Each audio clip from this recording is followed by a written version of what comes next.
first. All right. No, I'm obviously playing. Not too bad of a look, but Obi. Yes, sir.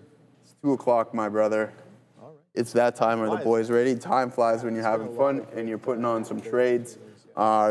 Best of luck. I know you'll be probably sitting here for the remainder. I will be too. ONDS might be on my mind a little bit. Going to try to find a couple more trades before the end of the day. But that's it. We'll be back same time, same ad channel tomorrow. Yes. Anything you want to leave them with there, brother? Nothing else, man. Have a good one. Have a safe rest of the trading day, and give it up for the big boys coming up next, Neil and Sean. Wow, I like that. The big boys. You just gave the Wakanda. Just went like that. We're ready to go. We're ready to go. We're locked and loaded. Yeah, welcome back. Great midday show there. The market continues to make a couple moves lower right now. I mean, talk about a couple moves lower. We just have like basically 15 candles straight to the downside the last 15 minutes.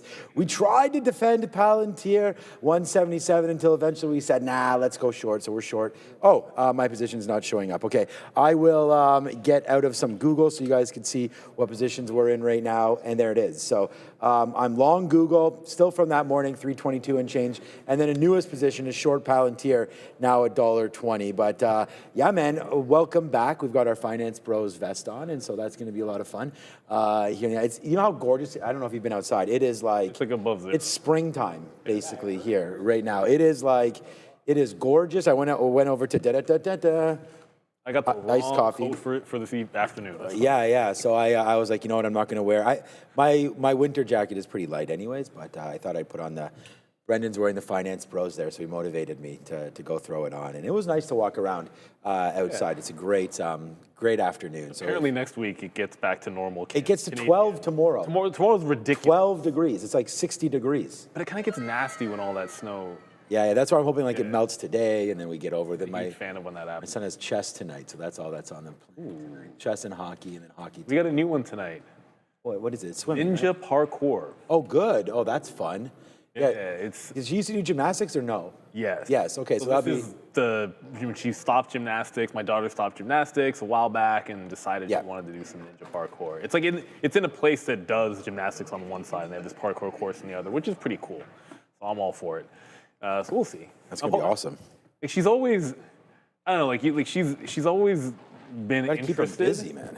But it's like finding once she had a birthday party at this place, it's like, oh, this is great. That's it. This is something that's actually for kids, and like it's done for. They also have those trampoline parks, but they're like sky zones. Like you can climb things, and you could like. Those are intense. Yeah, hit like crazy ropes and all this kind of stuff. The best at the trampoline park is dodgeball. And back when we were growing up, man, the only thing you have is like you either went to the movies or you went to like Chuck E. Cheese or something like that. And nothing. Nowadays, there's like everything, man. You can do pottery stuff. Bouldering. Anyways, there's so many. That's the thing. Kids can't claim to be bored anymore, man. You can't. There's just way too many options to have fun. But it is what it is, man. People always claim to be trading a party. They have the kids. They can trade with Obi and Blue Ocean over there over the weekend. I don't know about that. He'll babysit all of our kids, and he'll just tell them, "What are you doing, punching long or short?" My kid will just be like this, bang, bang, bang, and it might be hard to manage, but yeah, welcome, man. Yeah, look, we're pieced in here.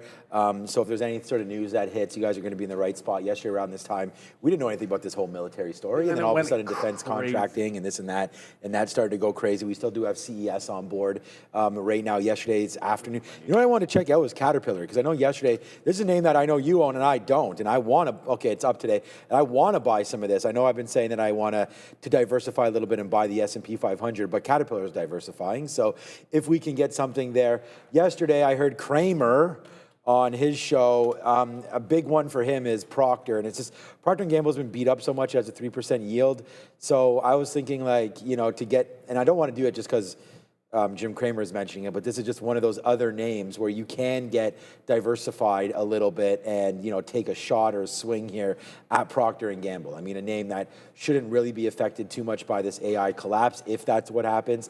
And then again, with a worldwide recognized brand, it should be good to go. So yeah, P&G would be another one of those names to possibly get your bonds all diversified up there. I used to be in that with Wu-Tang Financial. I might still be in it, but I'm talking about just like adding to a new position. That's the one thing I got to do. Remember when our boy went from Proctor to that's what we should have bought it the minute he left. It was hilarious. And we knew that was going to be more. No, more we literally had a friend that went from Proctor to TD. It's like the second he left the company. We clown him all the time. I don't even think it was. I think it was literally to like the wake. It wasn't the day, but it was like the same week. It was like it was just an instant turnaround in the stock. It's like, what are you supposed to do? It's not like he's not the CEO or anything. I know. We clown him endlessly for that, deservedly so. Just one note, I am in APLD for the second time, but I trailed out and don't like the trail out in SoFi. So I'm just gonna jump back in. SoFi, I don't know why it went ham in the afternoon or in the middle of the day, but it did. And just started going parabolic. It put a red candle at 28, so shorted that. But I want to short this lower high instead of trailing out for sure.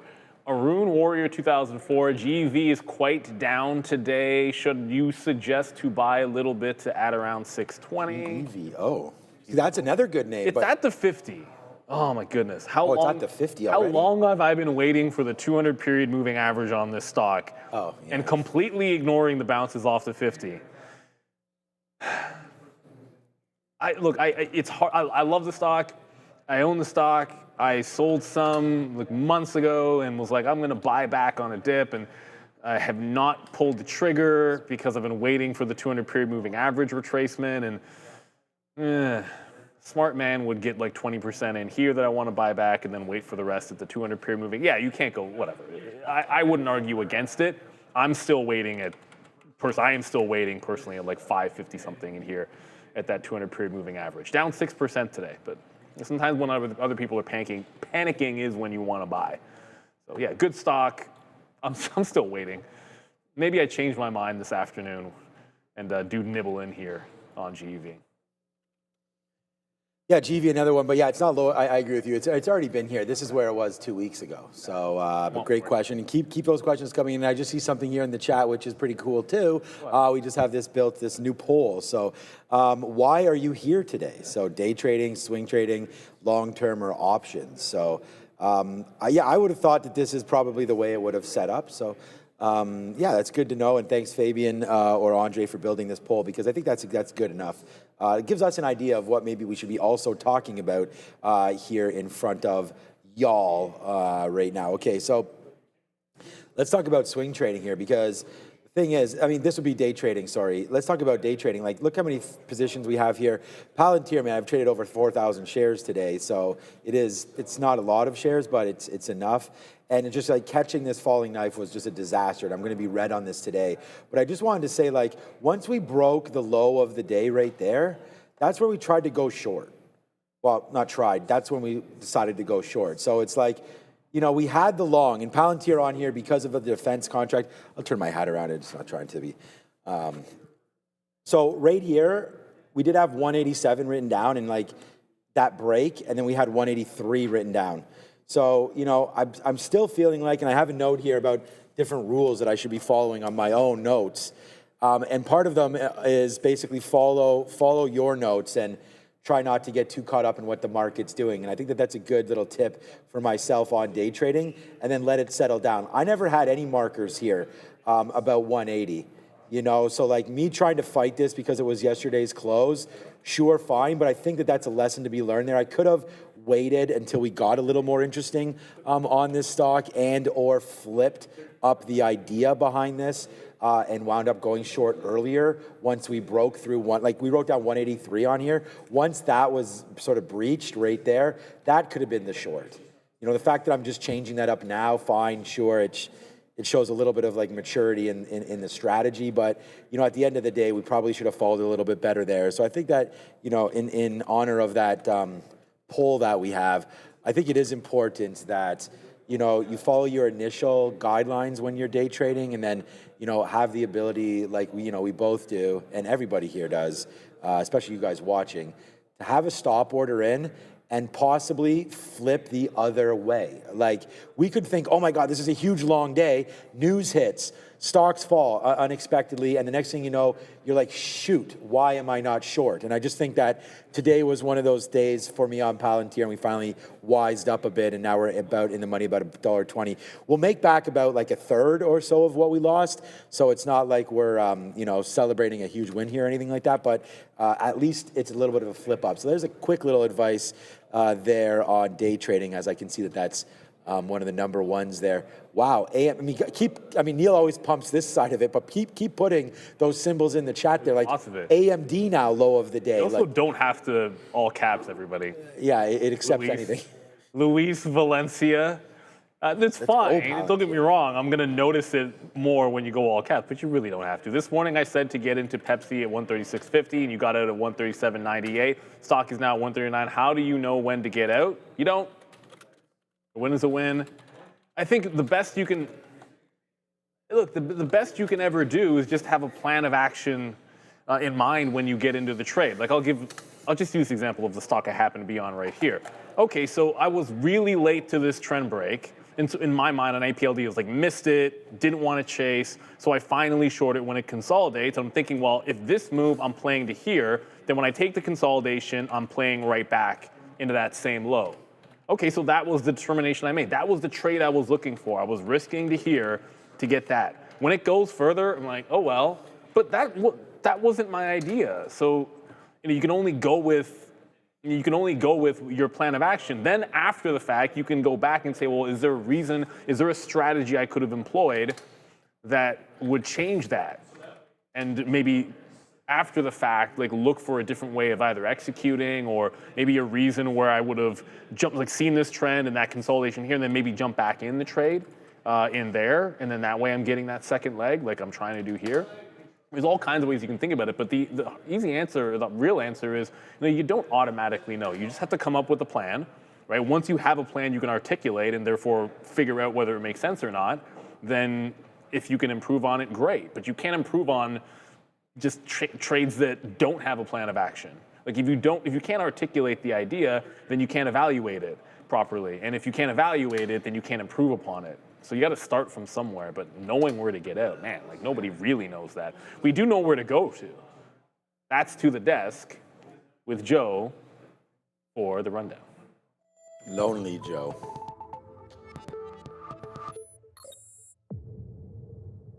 Welcome back, guys, to the afternoon rundown, the ever so popular segment where you guys get to vote about the tickers we talk about in the intraday session. So make sure you get into the chat, $, and then put the ticker that you could potentially see here on the afternoon rundown. But let's get this started. We're going to take a look at some of the top performing sectors here this morning. Leading the way is the energy sector, up 3.29%. That's in first place. In the second place, we have the consumer staples, probably being led by Costco and company. Walmart putting in a half-decent day as well, too, guys. Consumer staples up 2.65% as the material sector sitting in that show place for all my fellow pony traders. Should I even say that? Anyways, 1.9%, not too bad of a look. And as for the bottom three, guys, we've got the communication service down for positive 0.4%. So there's really only two negative sectors here today. Now, is it either feast or famine? I think that seems to be the case as of late. Healthcare sector down 0.84, sitting in that second last spot, but the technology sector down 1.92%, double than what the second last place percentage mark is. But as for the major averages and performance here today on the intraday session, 3 out of the 4 of them are green, with the Nasdaq being the only red one here today, negative 0.4%. We got the SPY holding on by a thread. The Dow Jones is up about 0.7%, and the IWM is up 1% here today, guys. But let's get into some of these names in which you guys were talking about. Oh boy, let's get digital. That's right, Applied Digital, guys. The stock moving higher here throughout the intraday session, coming back in, but finding itself a nice recovery and a bottom off of a double beat, with analyst estimates coming in around a 10-cent EPS loss.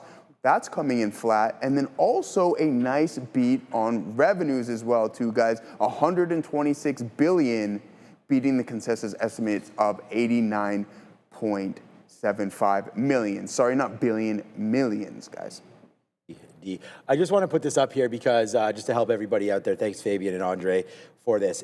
Someone said here, Ian Gantner, if you do refresh the stream, it should be better because on our side, we're not really seeing anything, so it could be a connection with YouTube. So thank you, Ian.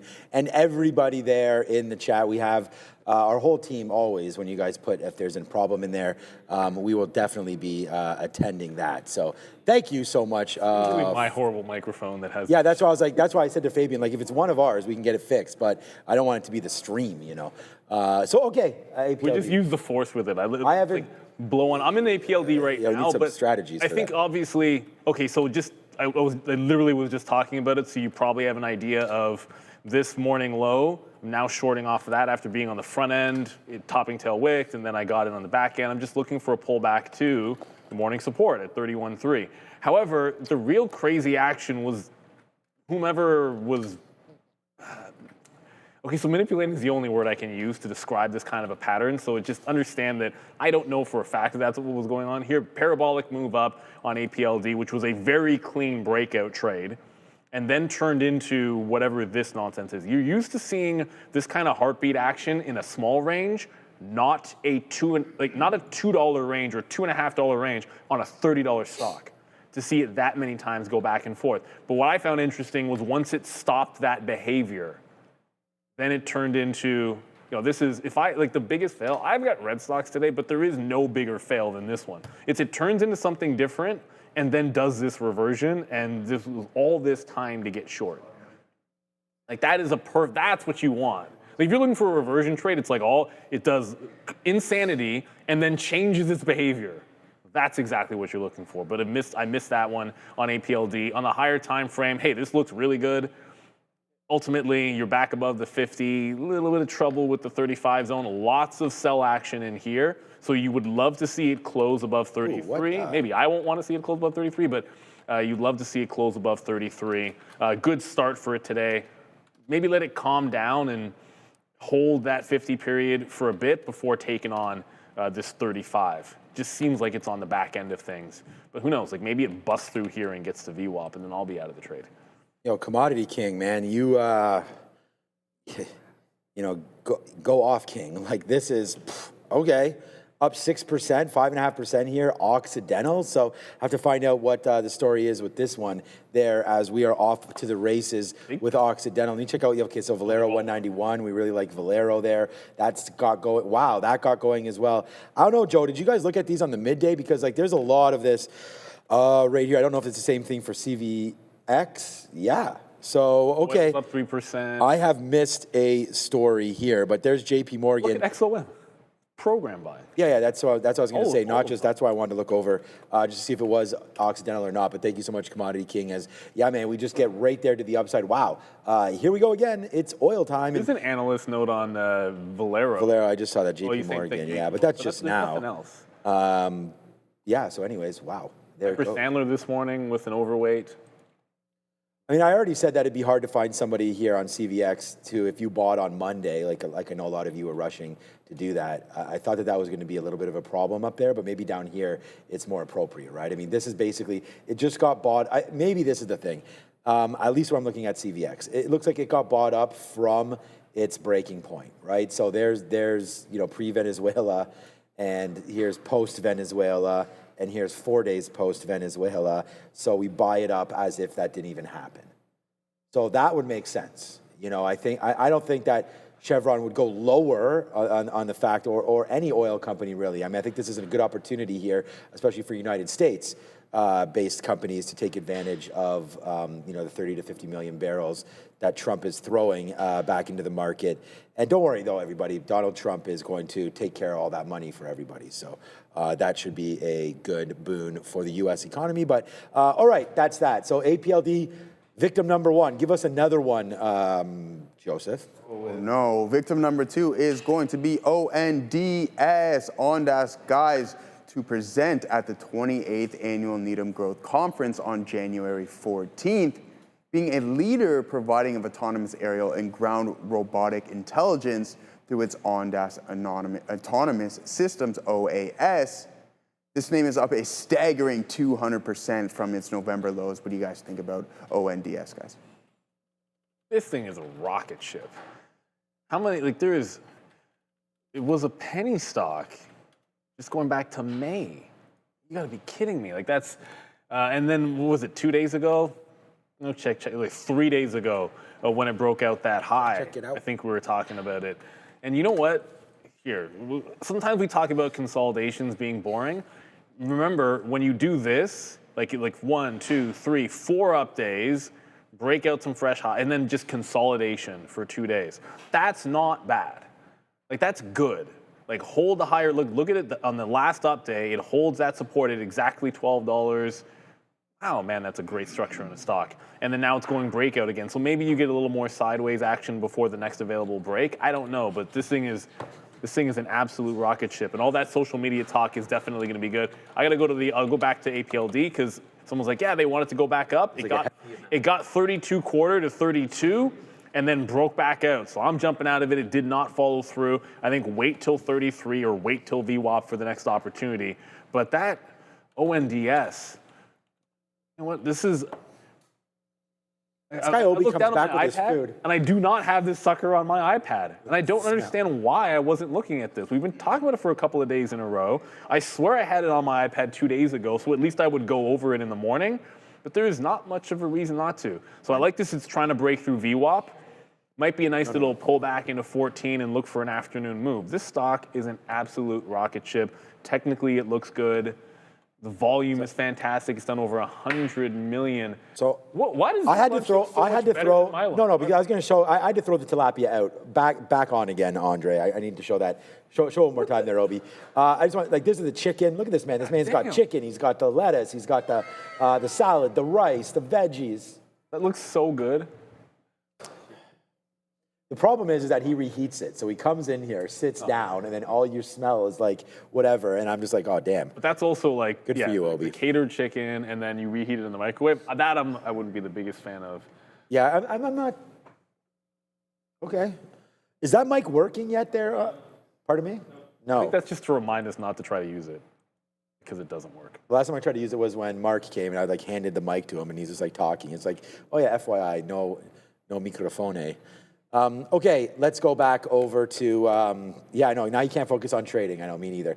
Talking about this lunchtime food here. It's 2:22 right now, Eastern time here in lovely Toronto. And Joe has got rundown stock number 3.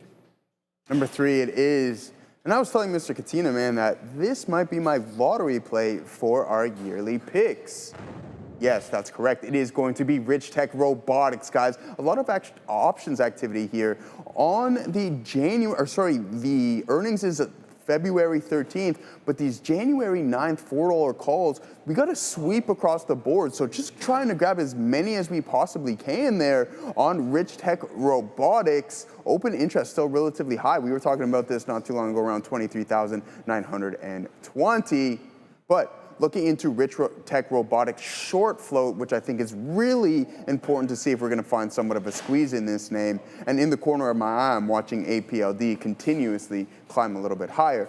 But the short float has now risen 8.44% since its last report, according to the exchange reported data. There are now 25 million shares traded sold short, which is approximately 16% of its all shares float available for trading based on its trading volume. So a 16% short float. What do you guys think about Richtech Robotics?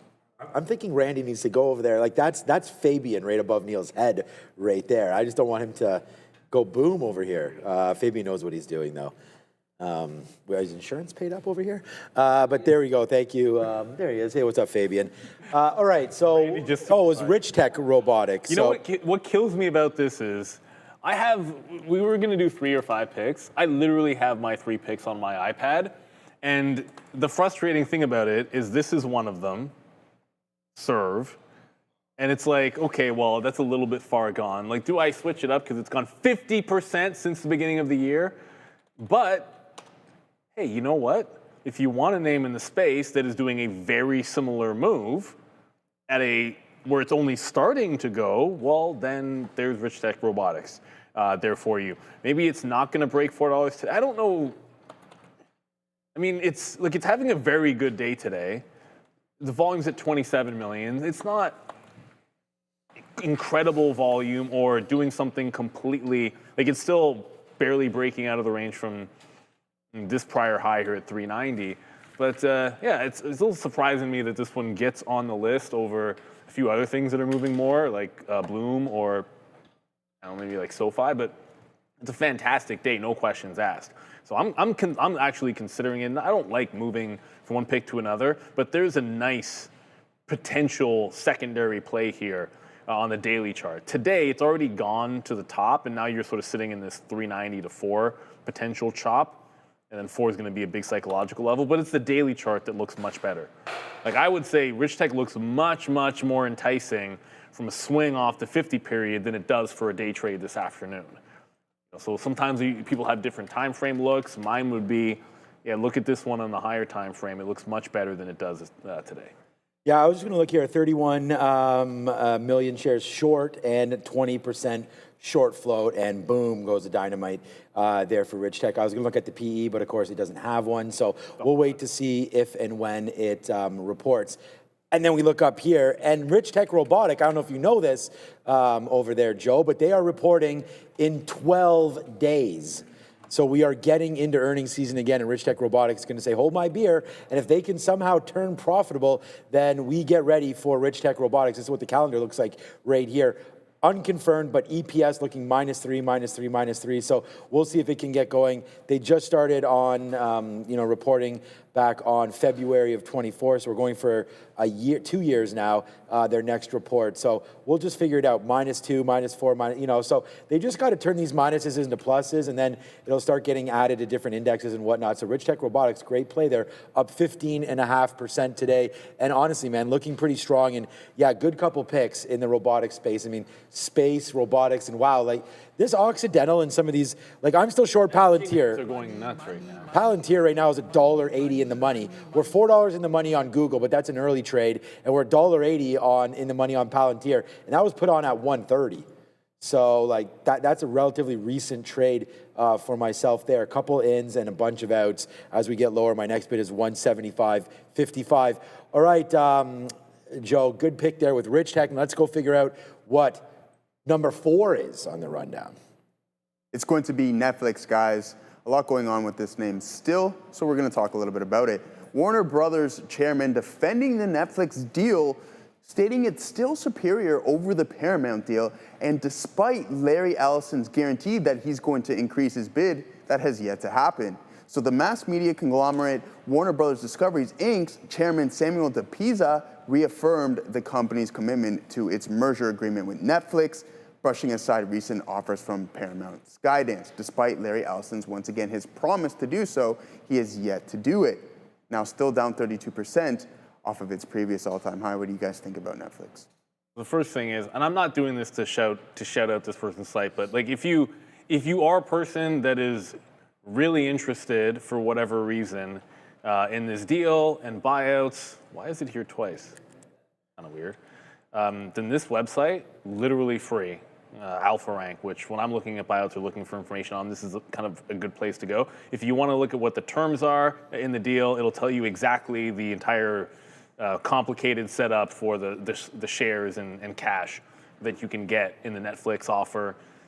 It'll describe everything, the unsolicited $30, and then the actual Netflix transaction as well. So you can always check them out if you want more information for Warner Brothers. Like maybe you own the stock and you're kind of curious, like let's get the nuts and bolts and be able to compare the two. Anyways, that being said, maybe we're not, oh, that's right. I use my e-signal for daily charts on Netflix, which I always forget up until the moment that we're sitting there. So maybe we're not going to get these 80s on Netflix. Every single time it's gone underneath $90, you can see only like a couple of bottoming tail candles. That's what I'm still waiting for us to get back into. I throw up the weekly. It's this level in here that I still think we're trending down. I know it's made like 3 bottoms, and it seems like maybe that we're making a low here at that 90, the way it's been bought back up. But until the weekly trend changes, I'm still thinking the next buy on Netflix is to wait for it to get into 83. Downward trend, let it come to you kind of deal is the way I'm thinking about it for NFLX. But it's making a nice solid base here.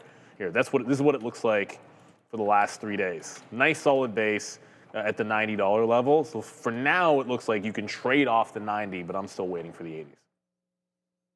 All right, guys. OGen, you've heard about them on the show numerous times. We want to make sure that you guys do check them out. Symbol OGEN listed over here on the NYSE. They are rewriting the rules for neurological care.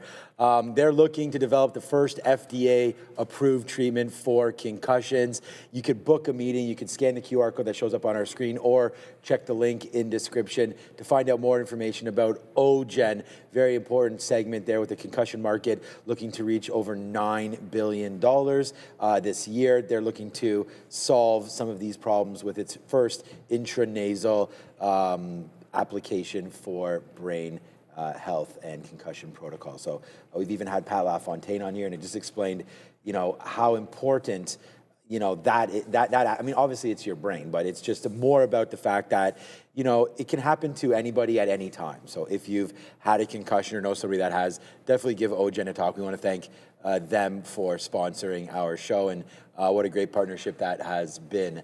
All right, so I'll just talk about Palantir here quickly. Okay, so I only have about 15% left. We just hit 175.50. Like, that is $2 right now. So, like, I don't want to get too greedy, but it can go down a lot more than this, man. It's only down 3.5% here today, as some of these defense names like Raytheon, RTX, LMT, they've all gotten hit today as well. But it's really Palantir. Like, this is near the lows, but Palantir just keeps on going lower and lower. So I don't know exactly why the stock is more broken than the rest of these names.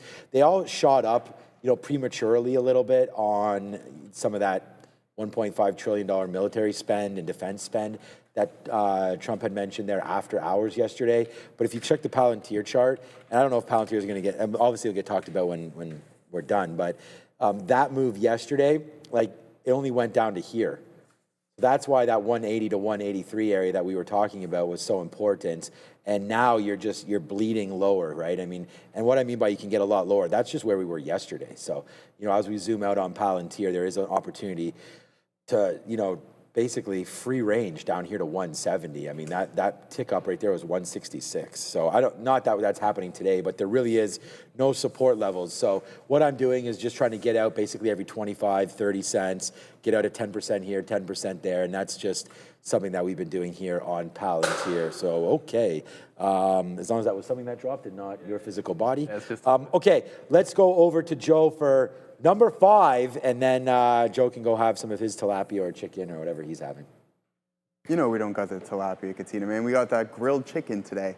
All right, guys, let's take a look at some Costco here. And some of the options activity, we were down approximately 20% off of its previous high, but now it seems to be cracking its downtrend line. But where is the sentiment lying here in Costco? And the majority of it seems to be bullish, with around 73% of traders, while only 10% showed bearish tendencies.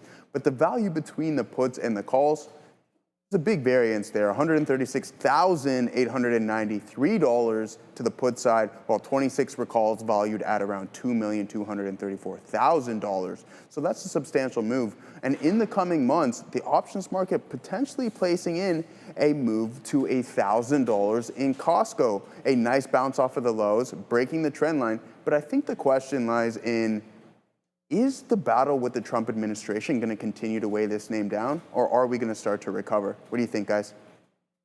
Well, imagine a world where the tariffs get, or some of the tariffs get rolled back with the Supreme Court decision. If that happens, you just made a point about it. I have it on the weekly chart, which looks, I mean, heck, if you think the trend break looks good on the daily chart, then look at it on the weekly chart. It looks way better on a weekly chart than it does on a daily, which is fantastic. So I would tend to think if that's true, then what's stopping this from getting to like 1,000? Like if this breaks trend and that breaks in their favor as well, we really think it would only go to 1,000?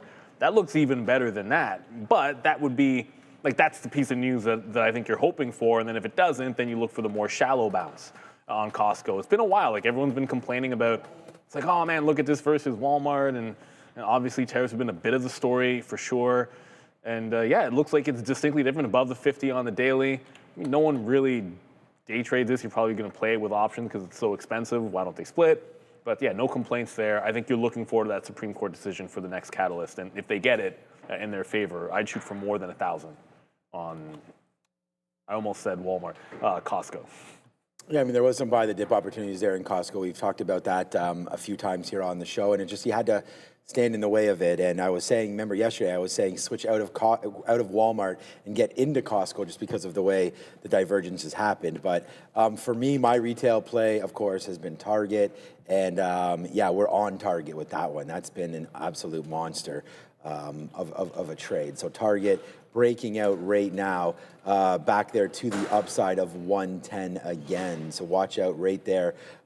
Target, we did take some out there. We said we would do that during lunchtime. So we did take some Target out during lunchtime, and we took some Intel out as well. So other than that, that's the retail look for me on Target. I still like it. I mean, we talked about it in October. I tweeted it out that we went long down there, and I talked about activist and that something's wrong with Target. Someone needs to come in there and fix that, and magically that appears to be what is trying to go through right now on TGT. It might be worth waiting for the next earnings call to see if we do get even more of a bump there on Target, because it does have a ways to go back to the upside. I think it's a decent PE. We can check that out after a minute. And then I didn't get out of this one, but we are close, man. This is going to be 220. So we're just sitting there at 220. Hopefully, we probably 219.75 or something. I'm always sitting in front of that level, but right there for Lululemon down long around that 180 marker. So that's going to be a good long for now as well. Just in the retail space. I mean, I own many stocks, but those two are decent ones. I always get reminded of that when we talk retail right there. Yes, the 100% tariff on foreign films. I don't ever think it was 100%, was it? And even if it was 100. Okay. Watch Supreme Court tomorrow. So yeah, I mean, I didn't understand. Like, see, that's part of that. Wow. I didn't really Palantir. understand how that worked, because what happens when you have multiple locations and like? I don't think it was like finalized. That's I never really thought that was sort of settled as to how that would play out. So it's hard to answer a question when I don't have a really fantastic understanding of it. To be honest with you. But look, if that gets thrown out, it can't be bad for Netflix, right? With all of their international contacts, it can only be a positive for them. I just don't know how big of a deal it was in the first place to be able to quantify it. That's all. Oh boy, here we go, man. Hit the sirens. Thank you so much for the super chat. But if you're a trader, here we go, man. It's Palantir, $3. I mean, I don't know if it's gonna 175, a key level there. We just took another bid at 175. Actually, I just took it every quarter. Like I said, there's 175.25, there's 175.05, and yeah, now a move down lower. So we're still gonna try to hold on to this as much as possible. But there it goes. Wow. Palantir here, where is it, Dara? Maybe, was there anything specific on Palantir today that I'm missing? I mean, I know we had the defense spending and we had all these things popping through, but wow, Palantir right now, what a move back down to that downside. Only story I'm seeing is just related to the defense spending. Okay, good. Not good, but good. Okay, still, nice move down. And again, we talked about that earlier, like, it does take a little bit of, not just admitting you're wrong. I mean, I already talked about this. Full disclosure, got absolutely smoked here, But yeah, right there, boom, switch it up. We broke the low of the day right there. First it broke and then it went back up. So we're like, oh no, we have a problem there. And then we shorted it again in front of, at that point, the 50-period moving average. And, if I was a better trader, I would have held on to all of this all the way down, but just kept on taking money back. And just would hate for it to have reversed on me, but yeah, I got to do better. So right now, I've just trailed this stop the whole way, man. And I think now I don't have any more bids. Like I'm bidding 174.50s. If that comes in, I mean, that would be absolutely fantastic, man. But here we go, 170. So let's just go 175. 75, all right? So if that breaks, we'll get out of 75%. Let's go 75, 75, 75 right there, because that is your 50-period moving average, and I use that as sort of a trend break indicator. I was looking at this 21-period. It's a little sloppy, and as far as some slippage you could get in here once it breaks, and just comes right back in. That's part of me getting out right there, and a lot of outs there at 175.50. But yeah, still bleeding to the downside goes my good friend Palantir. And yeah, so Google as well, just these are all outs on the way down in. This is by far, I mean, this is a big stock today, Google. You know, we are pumping this one too, long. And someone in the chat was like pumping this and that. It's not pumping anything. These are just ideas that I write down for free to give to everybody. And they're ideas that I'm looking at to trade, and then some different opportunities there, including, you know, a name like Ford. I mean, Ford was written down on the, 1450. So like, I'm not pumping Ford. I'm just telling everybody that if you get over here, if you go to my profile, and you'll see today a couple trades that I had mentioned on this board here. Palantir long, Google long. So we've talked about that, dips into 321. That's where we make all the money. We lose there, we lose here, and then we flip this around and go short. But Ford, possible 14 break long, right? On the L3 driver list systems, 30K truck by 2027, and then open door 650 short. So the Ford trade would have been nice, and if you can't read my writing, it's all in here as well. So go have a look. If you're brand new to the show, this goes every single day except when I'm not here, which would be tomorrow. You'll get more of Obi all day. But there's the Ford break, and it was about as clean as anything. Check out open at 6 when it finally broke. Broke 650, yeah. Well, we should have been short on open door there for the first time. But yeah. It wasn't short, but like the break was crazy. Okay, go ahead, yeah. No, like it's the break. I wasn't actually at my desk when it broke. So to say that I was shorting it the entire morning and then once off VWAP, but to say that was such an easy flip. I don't know what it looked like when it did it. It looks easy when it broke that 650 eventually, but you know, I don't know what it looked like on level 2 or anything like that. But you know, that's the thing. And it keeps, like, sometimes you're like, okay, well, you sit down and you're like, I know this price, this is what I want to do. Like yesterday, open was a great short. Today was okay. I consider it okay. It went 650 to 630 a couple times. And then when the breakout happened, it gave you that same, you know, like 20 pennies, which is pretty good on a $6 stock. Ultimately, you're talking 3% if it goes 20 pennies. So like it was pretty good in both directions, but you first decide where it is you want to transact the stock.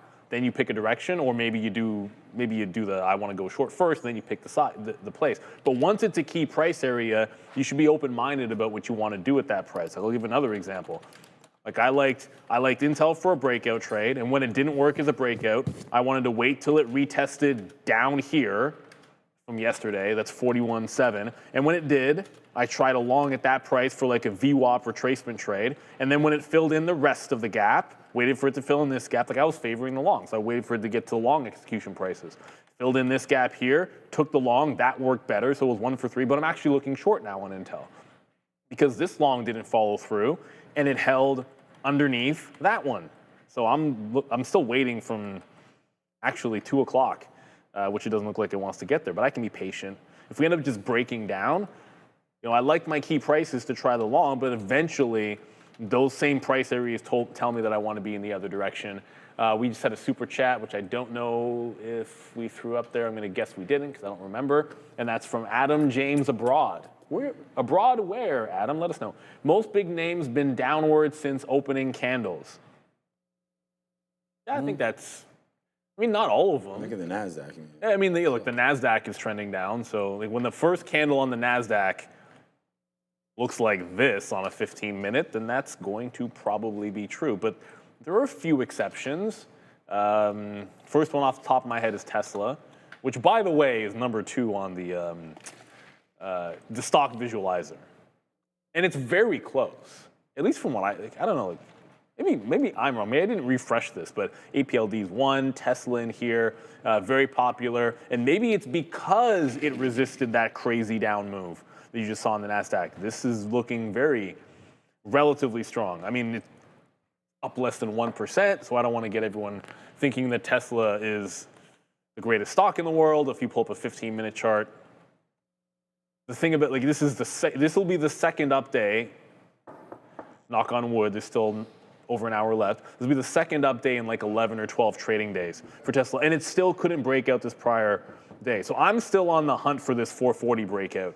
Like this resistance all day, and then this little top in here. I think a 440 break looks great. It just hasn't happened yet. Maybe today. It's 4:30. You know, it's $5 away. Tesla's done that before. It's possible. Yeah, very possible. It's still very, very early. There's lots of time left, man. An hour and 15 minutes until the close. And yeah, I do think that this is actually a pretty good point here as well in the chat, talking about tariffs. It's right here. What's up to Turbo? We'll send that selected over right there, and just talking about Turbo Beaver. If the tariffs get struck down, these are the companies: GM, Caterpillar, Apple, and Procter and Gamble. So you guys can all have a look at that. Again, I won't be here tomorrow, but that should be an interesting couple minutes once we figure out what's going on in the market. Once those headlines start to hit, what are we expecting? Any time for that tomorrow, Adair? The Supreme Court with the tariffs, or any sort of a decision coming in? If you can find something about that, that'd be cool. I think it's usually hard to find set times. Yeah. I don't know if there is a release there, but if anyone can find it, it would be her. So we'll see if she can get that to us. All right, just in understanding that we are probably going to get punched out of this trade right there, but we just took another fill right down there. Like the low of the day, I mean, we bounced off there a couple times, so I did take another fill there at 86. I told you that my bid was going to be at 55, and it still is, but couldn't not take that fill there. Just when it keeps on bouncing, it's kind of like right into here. Like when it bounces again, when it comes back that third or fourth time, I take a fill there just to make sure that, it does hit, and then you get an active move down there. So take a couple there, and we are getting ready. Our stop out is already there for half of what we have left. But right now, I only have, I think it's about 10%, but it might actually be less than that, what we have left. Like I said, traded many shares here today on Palantir. And I know I asked Neil earlier, but I've only traded 3 names. So it's just Google, Palantir, and the TQs. And I was in and out of the TQs real quick. Like, this is actually live on the midday show. I remember I said to Joe, I'm long the TQs, and it was good. We got out a little bit there, and then it broke, the 200 period, and then it was just like boom. And I was actually pretty good to get away from this, because once this happened, I was like, nah, too choppy. Let me go over to another name that I know real well, and that is the Palantirs of the world and these high-tech names. So I was just like, I'm going to go over to something that is trending and was pretty easy to follow, and we choose you, Pikachu. So that was a good little level there. And I think if you're talking about the major names this morning that have really helped the S&P 500, you have to look no further than the banks. I mean, the ES is flat, down 0.12. It's the Nasdaq that's down that 1%. Look at JP Morgan. I mean, all of these bank names today just continue to be extremely impressive. Some of them hitting 52-week highs. Goldman down. I guess I haven't really looked at this, but I saw WFC there earlier. I think Goldman was up earlier, but JP Morgan. I don't see Citigroup, but oh, there it is. But I'm assuming it was up, but it's not. So it's Wells Fargo really leading the way today. Capital One, another stock that we have, and I like that name. But I mean, it's a lot of green everywhere. And Robinhood hides out here somewhere. There it is. So Robinhood now part of the S&P 500. So it's part of this heat map, and it is also down. I heard Joe talking a little bit about it. Here we go, some brokerages right here, Robinhood and IBKR. And then, our good friend SoFi, although it's not been a friend of mine the last couple of days. Yesterday it was, the day before it was not. SoFi did make a move back up to $28 or so, and then cranked, okay, not that much lower, but did start to fade off of that, got to 27.60, and then 27.70. So, SoFi got going today, oppo of what it did the last. Like, I was trying to catch this long, if you remember how stubborn I was being, trying to catch this all the way in. And then yesterday we made a little bit of money back on the long, and then for some reason, should have looked at that as a day 3 play. But we'll go over to Neil and then to Adair, and then we'll start talking more trades. We'll get into it right now. Well, if you're looking for maybe more movement than the small range that the futures are in right now, then one thing you can do if you're a savvy Canadian trader is boost your exposure to the Nasdaq and the S&P 500 with Beta Pro's 3x daily leverage ETFs. They're using built-in FX hedging so that you can amplify those market moves while also minimizing the impact of currency swings. So whether you're bullish or bearish, these ETFs are built for you active traders that are ready to take on these markets. With more volatility here, you can amplify it. Now understand, of course, you want to read the full risk disclosure in the prospectus at betapro.ca before investing or trading, because DK can be a thing. Scan the QR code you see out in front of you. I'll come back. We'll discuss some SoFi, but we have breaking news at the desk. Couple stocks on watch here. RIO, Rio Tinto, moving around here. Glencore and Rio Tinto reportedly resuming talks on a potential mining mega deal here. Financial Times reporting this, saying that their combined group could carry more than $260 billion in enterprise value, though apparently this is still preliminary talks. I also want to talk about PL bouncing a bit here. Fox Business calling this one a speculative short squeeze pick. Back to you. Rio and Rio and whom? Who? Glencore. Oh, Glencore. Okay, that's what I just I just didn't hear that. So thank you. That's yeah, that wouldn't be a small deal. That'd be a massive. Oh, you can already smell the antitrust lawyers enjoying their time for that, getting paid, because they love those big deals. So they can put some wrenches in them and then spend hours with the legalizing. And SoFi just there. I jumped out of it the third time short on SoFi. Each time like smaller moves. Like I don't mind going back to the well, but when short and you get like 20 cents out of it, so close to a point, and then all of a sudden then it's only moving 10, and then it's making higher lows. So unless it starts making lower highs, or maybe like a fail up at 28 where the better short came in, I think it's like wait and see time here for SoFi. As Sean mentioned, like a pretty big rebound. You always want to see how the stock reacts to either bad news or like a really, that's kind of weird. My 15-minute is missing most of the day. Hey, it looks like it halted multiple times there. No, you always want to see how it reacts to like a really bad day or bad news. And the response in SoFi was a consolidation with higher lows. And I can't look at that chart with all those gaps. Or like the strong program buying that happened today. So in the overall, while, yeah, if you were short around the top, it worked out, this has been a strong reaction to one of the, one of the most intense short days that SoFi's had. I mean, you said the exact last time SoFi was down that much. I don't remember what it was, but you'd mentioned it. I think you mentioned. Oh no, it was Intel was up since September 18th was like its biggest day. That might have been one of SoFi's biggest moves. I mean, it was 10%. It went SSR. Yeah, like I can't remember the last time SoFi was SSR. No.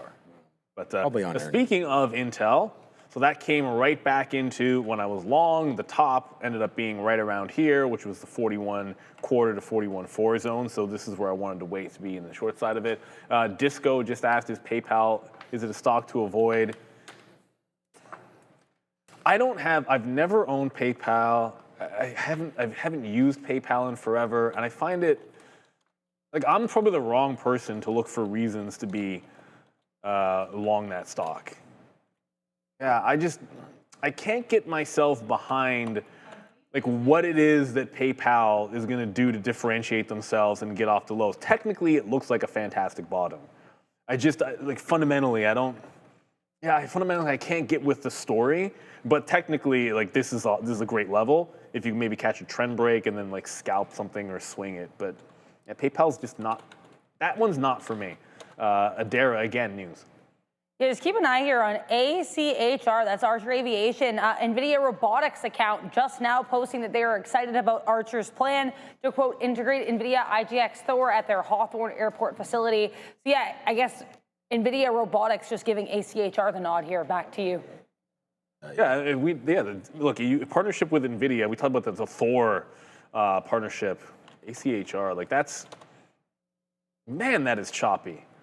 It's still doing the same crazy chop inside the range that it was before. I remember this because I'm pretty sure what I said was, I know this is what I said, it needs to break out above $9. And guess where it went to? $9.01 today. So this high is like 9.10 like 9.10, and this one here is like 9.08, and then today it's 9.01. So once again, you're failing the $9 level, but Archer is a breakout. I think you just wait for it to break like maybe the teens, like 9.15 or something, or maybe like 9.10 exactly. But the 9 level just keeps on failing, and that's the break that needs to happen here on Archer, and then you can get really excited. You like this kind of it's a good consolidation off the lows. You had your big pullback, it triple top before. Just needs to break out this range, give you a 9 to 9.50, and then maybe some continuation into 11. So yeah, just be patient with Archer. This is a good story, and you can see it. 3 days of accumulation here is not bad because it's kind of bullish. It's bullish because it just made an up move. So the bull flag. That's what I'm supposed to call that technically.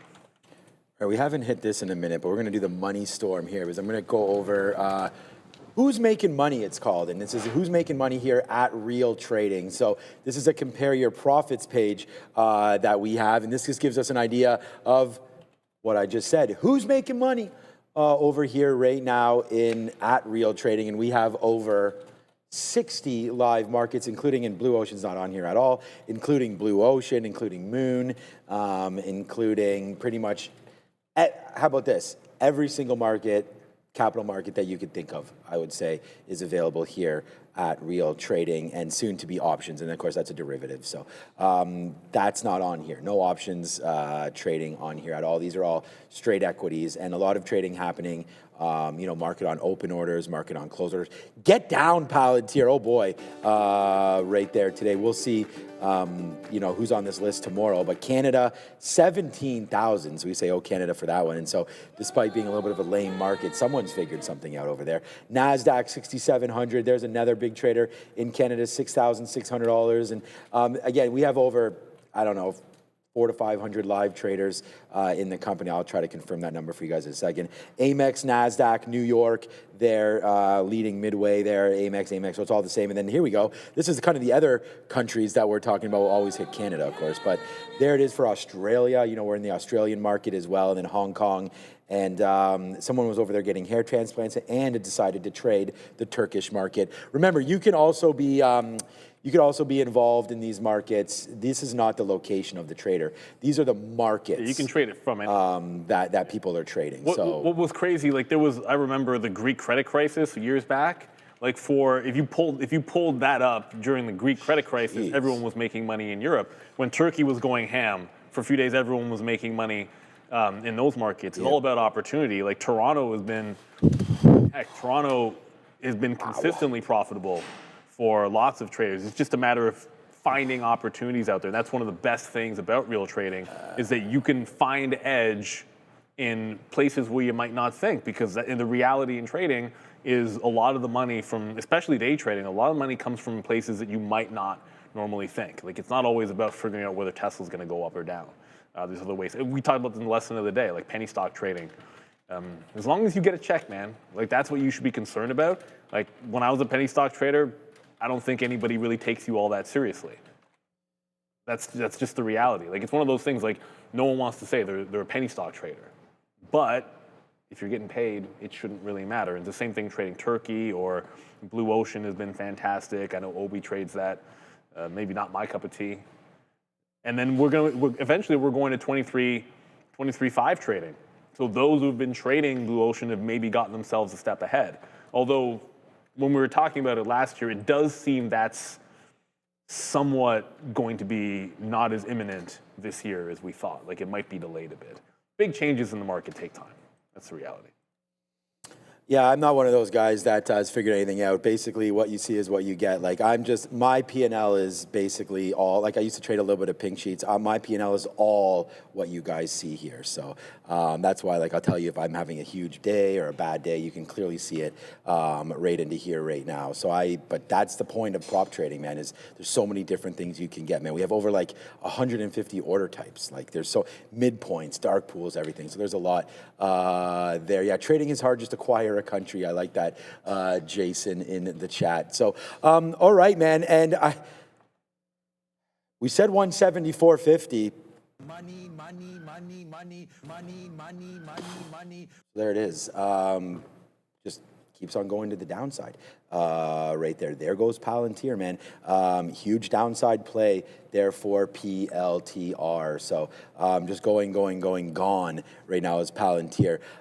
But I don't know. I'm not even going to look at it anymore because all my stops just keep on, like they're not getting run. It's just downside. And zero gravity. You in the chat was like, there's different ways of obviously managing these kind of outs and exits. So I'm always looking for things like that. I stayed a little bit later yesterday and the day before looking at charts I felt like Obi, so we stayed back there and studied some charts because needed to try to figure that out. But there goes Boeing right now, down 0.6.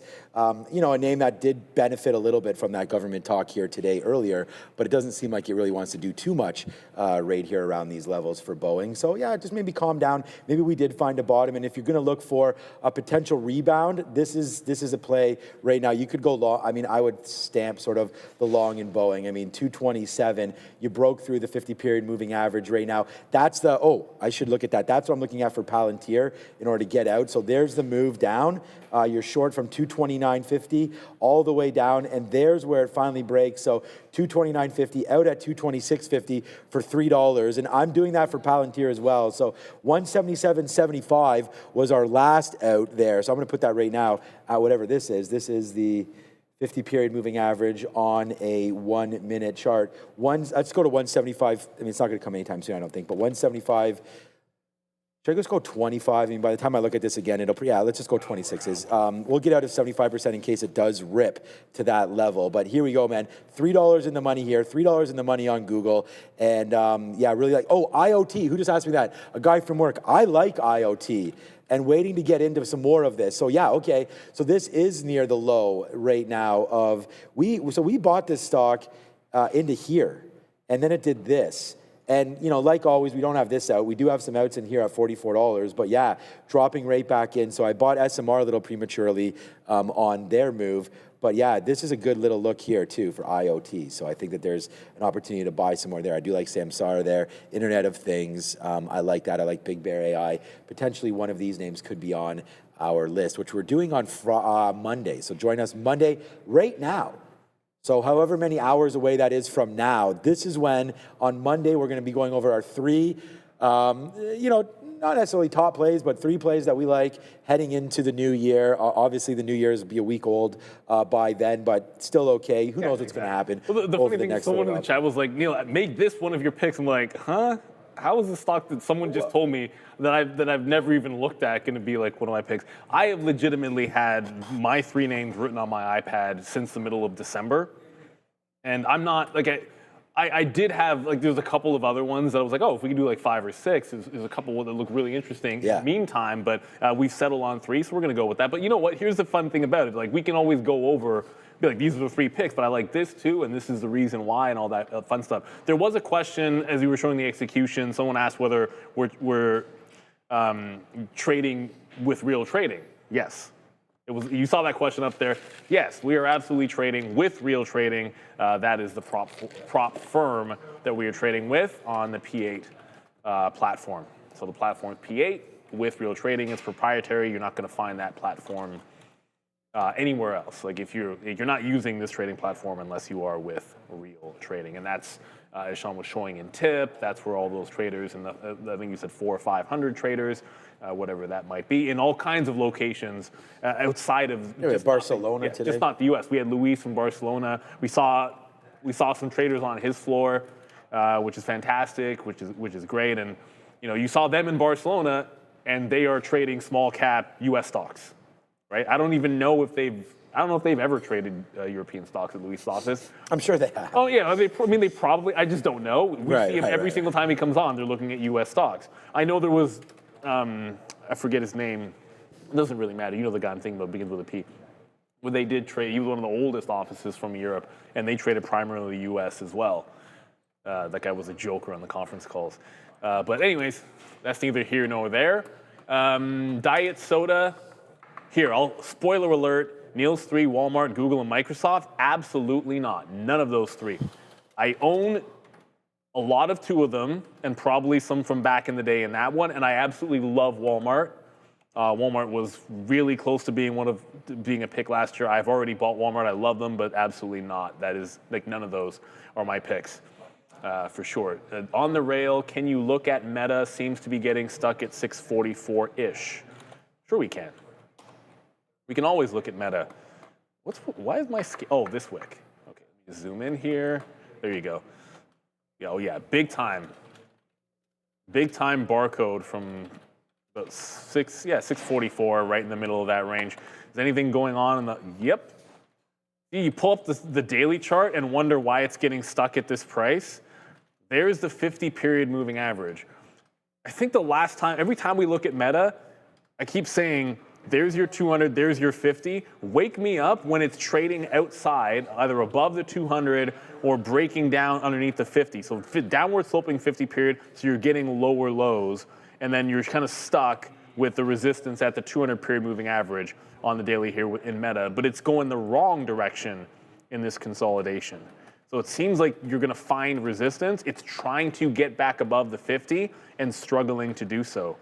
Wow, well, close underneath. Like if it closed under 640, that's pretty bearish on Meta. I mean, it's already somewhat bearish, but it's very bearish if it closes under that 640. So good watch, but zoom out that higher time frame. It's not abnormal behavior for Meta at these prices. Yeah, no, my tilapia was more than mid-rare. It was like rare, I would think. I threw that in the garbage, so thank you to Hyper. Mine was cooked better than most people's. Okay, but then my portion was like somehow like way bigger. Yeah, you were saying how big it was there. Oh He my gave God. me more. Yes, tilapia sashimi was bad today. So yeah, I'll probably be off the I love tilapia front. Oh yeah, so well yeah, sashimi especially. All right, what's up, Sushi in Adara? like months. Okay. Interesting little post here being shared by, I guess, a former, looks like former Trump senior advisor saying, quote, there is a good chance that XAI and OpenAI could merge. Random post here, not much of a move here in MSFT, but certainly something worth being aware of. I'm also seeing, again, some circulation here of reports suggesting that the the district attorney or attorney general of New York is seeking that Instacart share data on price testing. So again, CART facing some investigations here in New York from the New York Attorney General. This was reported earlier, but I'm seeing it recirculate a bit now. Also, it looks like Glencore has just confirmed that it's in preliminary discussions with Rio Tinto. Back to you. There it is. That'd be a big deal if it happens. The name with the most Canadian name ever, Maple Bear. Like it's such a just seems like it should be some kind of Canadian company. Yeah, exactly. That's weird. Yeah, Canadian Natural Resources. There's a few names out there, but I just made an executive decision because I think it'll be a lot of fun to do this. A draft. We should do a stock draft. So that way, you know, everybody picks. We should do that in the NFL draft. Yeah, we should do something like that and be able to figure out that way. It's like with the first overall pick is Adara, and then she can figure that out. I think that would be a lot of fun to do that. So we'll talk about it, and we can get some graphics going for that. But Friday is tomorrow. Monday at this time, everybody, we'll figure out the format, whatever it is. We'll figure that all out. But I think a draft would be fun. We can put it on the board. But I'll talk to Fabian and There's so much you could do with this. I mean, yeah, just like you could have our names and then like all of a sudden we like reveal what our picks are. I think that would be. Because the best is when the audible groan anytime it's like you got your draft list out there and then the person in front of you takes your pick and you always get like, oh. That's what I mean. So it's like if someone else wants one of your picks, they can kind of snipe it if they wanted to. I think that'd be kind of fun. And then there's a value in having like, you gotta have like 7, 8, 9, 10 names or however many that you want, depending on how many draft picks you're making. Oh yeah, we can have, no, we can't have Randy in. Well, we can do as many of us as possible. It's just like you have to think of the logistics of how like, we have only so many camera shots and how we can have everybody worked in. We can get 3 people at the desk and then 4 people here, so it's very doable. Easily. Yeah, we could do it. I just think Randy is, he's fine. Okay, so picks already. Yeah, we'll figure that out. Okay, so there's the stop out there. We said 25. Would be the stop out, and it looks like we did that a little premature. Remember, it was at 40.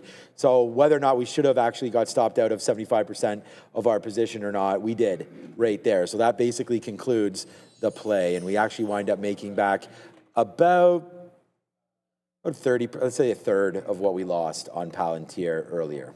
So, you know, that was a nice downside push there, and we're able to take a advantage. Oh yeah, I've seen Roblox talking about this a couple times here today. For people, I don't know where the bottom is, man. I'm not into Roblox so much anymore. I do like the stock, but it's just a matter of where. My kid had basically told me back when I was up here, and I even talked about this live on the show, that there was some concern there about, predatory actions and stuff like that, kids, and stuff that I'm not even really want to talk about. But, they've had to deal with some of that, and I just don't think that it's time to get back in yet, wait for some upgrades on Roblox and get that all settled out there. So yeah, I don't really like the stock anymore. I liked it. I don't know if it was 23 or 20. I guess it was probably summer of 24 because we just had summer 25. Yeah, so we had talked about buying it back then, and that's where we did, like in this $30 or so area for Roblox, and then rode that through the summer because I was like, my kids are just going to be sitting here all summer playing this, and we have never rebought it in. So you know, some outs and then just watching it fall to the downside. So I think you just got to be a little careful with Roblox. But I think it's been beat up, man. It's cut in half. So, you know, definitely something to do there with Roblox. A name that I think I could add to the list for potential draft capital would be right into here, Affirm. I like Affirm. I think this is a name that you could get breaking. Well, it already broke. I gave you this trade. Same thing that we were talking about. We gave this trade right here before it broke 80, and then there it goes, now breaking 80. It's only at $81, $82. It's not a huge one, but I think Affirm can work on this upcoming year. We just did see some PayPal negativity, I think, today with some deal with paychecks. It was going to the downside, but still, PayPal's not a bad swing either. Like, if you're thinking about something near the bottom, we've drawn this line here a couple times. Here, just 50, whatever. That was rough there because my chart was still going, but $58. Here for PayPal, goes all the way back, Andre. If we get my face out of there, you can see, there it is. Yeah, so it just goes, even if I zoom out even more, all the way back here into, what is that? That is February, so that's summer again of 24, these levels. And even if you zoom back out, you know, you're still right here. It was very, these are all 23s. So you go all the way back. This sort of level has been good from November of 23. So $58 there on PayPal potentially holding. So that could be a long-term idea. Let's just check out this vote section here for real quick, man. Day trading ideas, swing trades, long-term options. Okay, so we're working on some more options ideas, and you know, options probably coming like end of first quarter. So it's already January. So I would say March, end of March, early April, you could see Joey options at his finest, and we'll see if we can trade some options. I don't know what that's going to be like because unless you have special permissions or anything, you can't hold overnight. I don't know how that's going to work for options, so we'll have to wait to see. But the way the risk and execution will work, we'll find out. That's the big. But the big thing is new opportunities. If you're at real trading, then understand that over the years, what has been true, at least from what I've observed, is the traders willing to seek out the new opportunities, often do the best. Like if you get a new market, try it out, for better or for worse. Figure something out or you don't, but it's worth going into. That's exactly what happens to a lot of traders. They'll realize, hey, this other market I can apply these skills to, and then boom, off to the races. Someone just asked me in the chat, what do I think of UiPath? Okay, so today, nothing good. Obviously, I mean, it's down 5% and kind of getting smoked. That being said, you know, it's making higher lows on the daily. It's look, it's going to be a stock that is going to move 10, 20% in a few days often. But look at the base at $16 here. It's holding after holding the 200 clean. That's as clean as it gets. Dip down, cross it, and then the same day across the 200, not just break back up, but go parabolic. And then look at the support at the 50 period, which is $16. So you got that support underneath you. Now, ideally, it's already double bottom. You'd be long when it shows you the support there, not, you know, waiting for it to come back in. But as long as you're, you know, whether you have an out here, I don't know your time frame or whatever you're dealing with, but you know, you get the 50 is one potential out. If you're long from the 200, maybe you're waiting for that. But yeah, let it come back into support, I think, is the way to go on UiPath. Just a very violent style name, realistically. So you got to be able to understand like the nature of the beast that you're in, for sure. Easy peasy, you are welcome, and you know, we're here for that, and there it is. You've promised and you've stuck to it, man. You're going to give point two. I just got to find the super chat. There it is right here. Send that over. Oh, you already got it in. Okay. Yeah, point two. So there it is. Thank you for the SNDK. You're welcome, my friend, and I hope you're able to do real well on that trade. Obviously, we sit here and we talk about, you know, yesterday afternoon I was short Micron at 337. That was huge for me yesterday in the afternoon. I think Micron still falls down, so if you want another play, Micron. And then there's your SNDK, so I'm glad that that saved you as well. Wow, yeah, good move there. And we saw the playbook yesterday with with WDC, so Yeah, nice move down. I remember asking Adair, like, what's the news? She's like, nothing. I'm like, okay, it's starting. And there it is. Today they pick on SNDK. Tomorrow they'll pick on Micron, probably more. So I would watch out for a downside play also tomorrow in Mr. Micron. What's up, Adair? Seeing some reports here for CVX suggesting that apparently company is going to be seeking authorization to export Venezuelan state oil company PDVSA's own production. So again, apparently it's not the only company here involved in this, though. Chevron competing with companies including Vitol and other oil companies in order to get this deal to export Venezuelan crude. I do want to talk as well here about MSOS because MM here, Marijuana Moment, reporting that the U.S. House has passed a bill rejecting an attempt to block Trump's rescheduling move. So it looks like there was a bill that was supposed to be blocking the rescheduling move. Looks like that bill has been rejected. So interesting look there here. Again, bill passed to reject this attempt to block the rescheduling move. Very confusingly worded, but either way, looks like one hurdle towards rescheduling has been removed. So MSOS pushing higher. Back to you. Yeah, and of course, on like literally as Adair was saying that with CVX, which you would think would be maybe a positive, it's breaking trend on good news. Maybe sell the news event happening here, possibly. By the way, you guy 33 asked about WDC earnings today. What do I think about it? I don't think WDC is reporting tonight, but I'll double check. My first thought was I don't think they are, but I will double check at another source in just a quick little second here. But yeah, so I don't really have any terrible thoughts on WDC. I think it's WD40 is reporting tonight, and maybe mixing up those two symbols. We do have a David super chat here. Dumb Duddy Trade, looking to turn on my good friend Miss Wood and buy puts on Katos. And no, don't say it. It's so ABAB.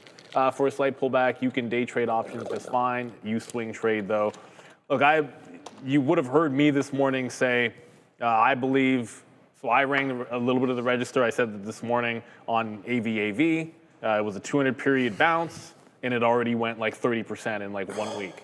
So it made some sense to do so. I agree. Like that's a very parabolic move in the last few days. And then you have all this turmoil with defense spending. But it's a very different thing to short than it is to you're long something and take out profit. I'm not I'll day trading short and like swing trading short are just two different things. And I've literally never done the latter. I've sold covered calls on long positions that I've had before, but that's about as far as it's gone for me. So yeah, like I took some profit on AVAV. I think it was just responsible to do so. I don't know that I'd be saying go short, but I can understand exactly the same reasons why it made sense to take profit, why it also makes sense to look for a bit of a turnaround. Like look at how parabolic this went.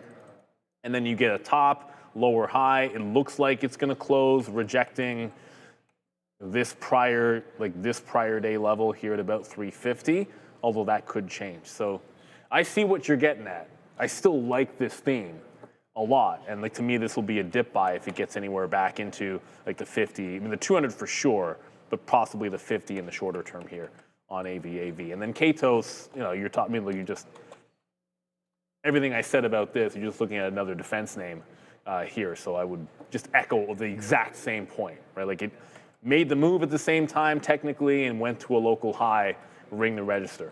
So I agree there. Agreed on all of that. I think at some point you got to start to ring. The only Cathie Wood product I have is this one, Autonomous Technology ETF. And of course, that is going to be right here with ARKQ. So this is a robotics name that we bought, little while ago, and it's cooking to the upside. So that has all of those stocks in it. So if you are interested in getting like an ETF that has pretty much all of those names, AVAV, Katos, whatever, this is probably the one for you, the ARKQ. We like that one. Yeah, easy peasy. I mean, if you have this super chat as well, Andre, you get them up faster than I do. Yeah, you're not the first person that has mentioned something like this, but I'm busy doing what I'm doing here. So investment made 4K, added at low to survive. Good job there on SNDK. And look, man, you're the ones hitting the trades. So congratulations to you, easy peasy. Maybe you can be the one executing and I'll be the one suggesting. So yeah, thanks for that. fun talk there, easy peasy. I do hope that you, do continue to make a little bit of money here with trading, and keep enjoying the show. And thank you for supporting us with those super chats. So that's a good one there. All right, just quickly here, I got another piece out of. We're almost out. One more piece out that came right up into the 200 period moving or the 50 period moving average was Google right there. So we'll take another piece right there, and probably if we can get to VWAP, fine out. Palantir, we will. Oops. Oh, fruit salad's good too. Dun, dun, dun, dun, dun, dun, dun, dun. All right, it's enough. We will get reloaded from fruit salad over to this. If we get this 200 period moving average, which is 70s, so I'm sitting there right now at 176.70. So we're getting close to getting more shares here on that level. And if it does come in, then yeehaw. We will take that. So, and then we'll use 177 as our out. Real quick timeout, man, if that does wind up printing for us. So, yeah, just alert on that one. We will be stepping out of the way of Palantir if it steps through our key level there of 177. But the short has to print first. So we're going to wait to see if we do get a short opportunity there on Palantir. 176.80s would be the key for me there to short, 176.70s in order to short there for Palantir. Tesla is the one that seems to like to move anyways in the after show, which is this one, or the afternoon show, I should say. And yeah, Tesla again, man. Yesterday we had a nice move, cracked lower. Tesla yesterday pretty violently lower also there at the close. So we'll see what Tesla's opportunity to do that here today is. Another top side play for Tesla. I mean, we were here yesterday and then we went whoops to the downside. So let's see if Tesla can hold on a little bit more today. What's up, Adara? Yeah, I just want to mention here, guys, SLNO on the move. I'm not seeing any news about this as of yet. Some people on X trying to speculate and figure out why this is moving, but this is not halted. This is, as of right now, looks like still open. So keep an eye here in SLNO. Soleno Therapeutics, the second I hear anything, I will keep you posted. Before we send you back to Sean and Neil, I want to take a moment to thank our friends at PDSB or PDS Biotechnology. They are trading, though, in the Nasdaq as PDSB, and they're transforming how the immune system targets and fights cancer, with initial focus on HPV-16 positive head and neck cancer. HPV-16 can cause head and neck cancer, and more people are facing these high-risk cancers than ever before. HPV-16 positive head and neck cancers are projected to become the most common type of head and neck cancer in the U.S. in a few years. Learn more at https://www.pdsbiotech.com/. Back to you. Thank you very much there, Adara. And just to confirm for the trader that was asking about WDC, they report on February the 4th. So it is WD-40 that reports tonight. WDC is not for another month or almost a full month. And we are getting back in earnings season. And you know what we start with. Well, I mean, most people know what we start with. It's going to be the banks, which, if you're wondering some of the reasons why the ES has been doing a little bit better than the Nasdaq, well, JPM looking relatively strong. You have, it won't be, again, a spoiler, it's not, I won't pick XLF again. That is not one of them. But if we do a draft, I think that's, I'll probably have this one on my draft list, let's put it that way, because you got to have a draft list. You don't want to go in there with only like a couple of picks and then get snaked, and then you have no plan of action, and then you spend all season long just doing absolutely nothing when you don't get the team you want. We know a guy like that in fantasy, and you don't want to be that dude. You have no chance. But XLF looking very strong. Look at the crazy, it's not crazy, but it's very structured higher lows and higher highs. It just hasn't been terribly exciting space, but it's good and boring and green is a good way to put it. With only about 20 minutes till the imbalances. Whoops. Why is NM always on my drop down?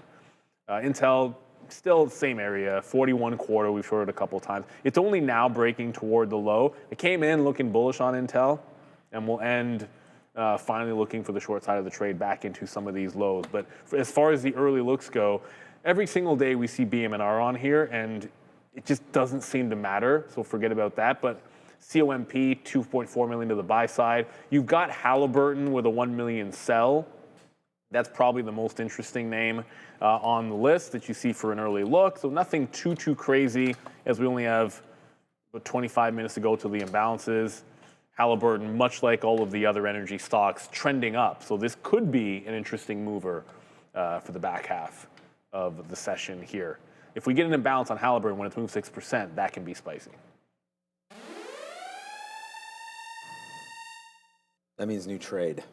All right, so we're going to go long on IBIT. I mean, IBIT's bouncing here off VWAP. I mean, I don't know. Like I said, I just try to put the odds forever in my favor, and we'll see if it does bounce off of VWAP here back there to the upside. I mean, I think the market may. Well, there we go. Now we have our full position. I mean, it's only going to be basically 10 cents. So maybe we can put a little bit more on as we get into VWAP right there. But just for a trade, you guys are here for. Let me check the poll here. Day trading ideas. So right into here, this is an idea that I have, and we're going to try it off of this little VWAP. And I was just thinking that the Nasdaq and Bitcoin, although obviously not correlated anymore, if this does bump up right now, we get better feels for the overall market. I do think that crypto can go, but it's not been like that sort of one-to-one relationship or anything like that recently in BTC, et cetera. We're still waiting for Palantir to go upside. I did take a little bit out of Palantir right there just because why would I wait all the way just to get more shares? I might as well get a little bit out now. We will be adding to this position and getting out at 177. I realize that it might be hard to win on Bitcoin and on Palantir. So, oh, wow, Palantir is really busting up here right now. Let me take some here at 64. Oh, well, 64 is okay. And then we'll wait to see if we get, I'm literally at 70. So if that happens, great. We just get into the 200 period moving average. What a good out there on the 50 period. So I think there we go. So now we're in, our out now 177. So if that does come in, and again, we talked about this trade down here. So far, so good. IBIT trying to work out. Palantir is a new position. It's a reload. We'll see if we can put this one back into the chicken dinner tilapia winner right now. But Palantir short, IBIT long. I don't know. What's up, Adara? Keep an eye here on CVX and some of these other oil plays. I'm just seeing some reports suggesting that apparently U.S. President Donald Trump is demanding that Venezuela partner exclusively with the U.S. on oil and cut ties with other countries. So yeah, can you just keep an eye here on these oil plays, specifically CVX, of course, with its Venezuelan ties. Back to you. Look, at the moment that Adara mentioned that story, it was almost to the moment. I'm going to venture. It was right here. I bet you if you go back, you could rewind. It'd be right about 312. And look at the trend break that CVX is doing. And probably XOM as well, but I mean, certainly CVX. CVX is going to be the one that moves the most. Obviously, they're the ones with a presence in Venezuela, but a little bit of a pullback there in XOM. We do have a super chat. It is from SP Williams. You're asking about will Under Armour fill in the gap? I'm going to assume you obviously mean this one on the daily chart. So that'll probably earnings here. Our charts don't actually show you, but I'm probably earnings. So you must be talking into about 675 from here. The last catalyst was that Fairfax on Monday, Fairfax Financials reported 22% stake in the company. Ooh. So yeah, anytime you get firms that high on stocks that get this bad, you think activism, you think sale, like those are the things that start going through your head, and it's already making a curl. So yeah, usually I tend to think it might have a little bit more juice because that just came out a couple of days ago, and since then it's been bouncing the 200 period. So it looks pretty solid there. What you wouldn't want to see is Fairfax come out and say something like, oh, we're not seeking any changes. If they were to make a statement about that stake, saying, oh, no, we don't have any interest in shakeups on the board or any activism, that would be that probably would pull the stock back. So you got to keep your ear to the ground. But yeah, that looks pretty interesting to me. When retail stocks get this badly beaten down, you start to think about strategic alternatives. But that's good for playing moves. It's not great for a long-term plan of action in a stock. If your long-term plan on liking to own a stock is, well, maybe they get bought by somebody or shot themselves, it doesn't work out. It can be good for short-term moves, but my short-term plan right here is to get stopped out of Palantir very soon. I mean, we just tried it there. We did not. This is not something that we put really too much risk in. I put about a quarter of the risk in that we had right here the first time we tried to take this trade, but that was at 177.50. So 5 more cents and we're out of this one. I always give it a little. Okay, well, wow. Okay, bye-bye. So we have to hit the fail on Palantir, but at the end of the day, we didn't. We did give back some, so that's fine. But we tried it at the 200 period, thought that there was a chance. Like, this is why, like all the way to the downside. Thought that there could have been some support. Really liking this 50 period break right there. So that's going to be something that I can look for to try to get a little bit better in the positioning and all that kind of stuff for risk management and whatnot there for PLTR. So I cannot be upset with that trade, but that was an idea that I had and I actually liked it. So, no crying over spilt milk on that one. But yeah, there goes Palantir. Congratulations for anybody that was able to, catch that long down there. And I thought we did real good doing it. But yeah, loss, we did put it on. And we'll see where it goes from there. But yeah, loss right there. So off the 200 period. Okay, now it doesn't matter. We got stopped out, but I don't, it just got going. This is what happens with Palantir, just boom, straight there to the upside. But that's worth a try for me. Again, what's up, Obi? Worth a try right there. And we'll see if we can get something else going on that as well. DraftKings, we got out of DraftKings. I'm just seeing that one. That was kind of barcoding pretty much all day, and now it's 4% up. So I think we talked about getting out of some of this yesterday. So we did get out of DraftKings, up 4%. So that's a nice trade, and maybe that does break here. You have NFL playoffs, some college games coming through, and then after that, almost nothing until March Madness, golf and whatnot. So we'll see if... You're not going to bet on the Winter Olympics? No. If DraftKings go higher there, yeah, I'll probably bet on some hockey, probably. All right, so that's 36... I like that short track speed skating. 37. Just utter damn chaos. It's a complete chaos. Someone goes down in every single race. Like, I feel like that's got to be, like, if you're looking for, like, somewhere where, like, the person that's ranked to finish last in the race actually has a chance, it's got to be on short track speed skating. But I have no idea, like, if you can even, I'm sure you can bet on it. I don't even. Yeah, I think you could bet on everything, I think. No, there was one race, was it last couple of years ago, it was the most entertaining skating race I've ever seen in my life because the Chinese had the greatest strategy of all time. You know those races where they just go slow and then... Oh, yeah, I saw the highlight and the guy was going slow. They go so slow and then they lap the field and they just kind of chill at the back. And everyone forgets that they're a lap ahead, so the bell goes off and everyone thinks it's the last lap, but it's the last lap for the person at the end and everyone else has to go too. And they literally just walked over and their teammate knew the score, so they didn't sprint. And then they end up going 1-2. You'll never be able to do it twice. But cool ones. Yeah, I think that could be spicy. I don't know how big of a deal it'll be for betting apps, but it can't be bad. I can tell you right now, international sports and betting, you have no idea. Like, the fantasy cricket is going to be gigantic. I keep telling my dad, like, he's such a cricket fiend. I'm like, you'd be all over fantasy cricket for the IPL. But I'm watching Halliburton. That 1 million sell imbalance has now grown to 1.1. And you know how we just showed you with CVX that was pulling back and reverting? Halliburton's not. So it's still staying on trend at the highs while everything else in the energy space is pulling back with a 1.1 sell imbalance. So it's almost... in 19 minutes, imbalances will come out. It would need to break this trend line before that because I wouldn't want to take this trade. I don't want it to be an imbalanced trade per se. I just want to take advantage of the fact that before the imbalances come out, it's saying sell and could break trend for me. So that's the only trade I'm looking at that outside of...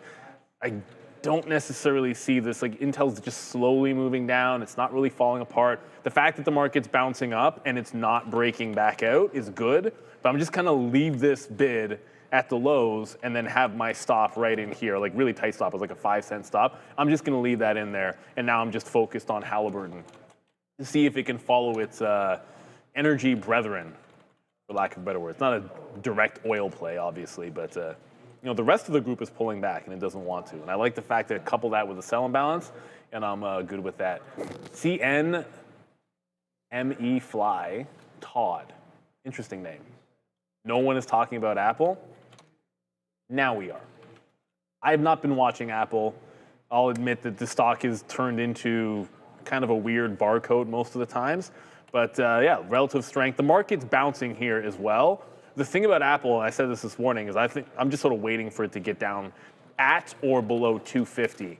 And I think at that point, Apple looks like a pretty attractive. I mean, it's probably always a good dip buy, but for me, a little bit down here.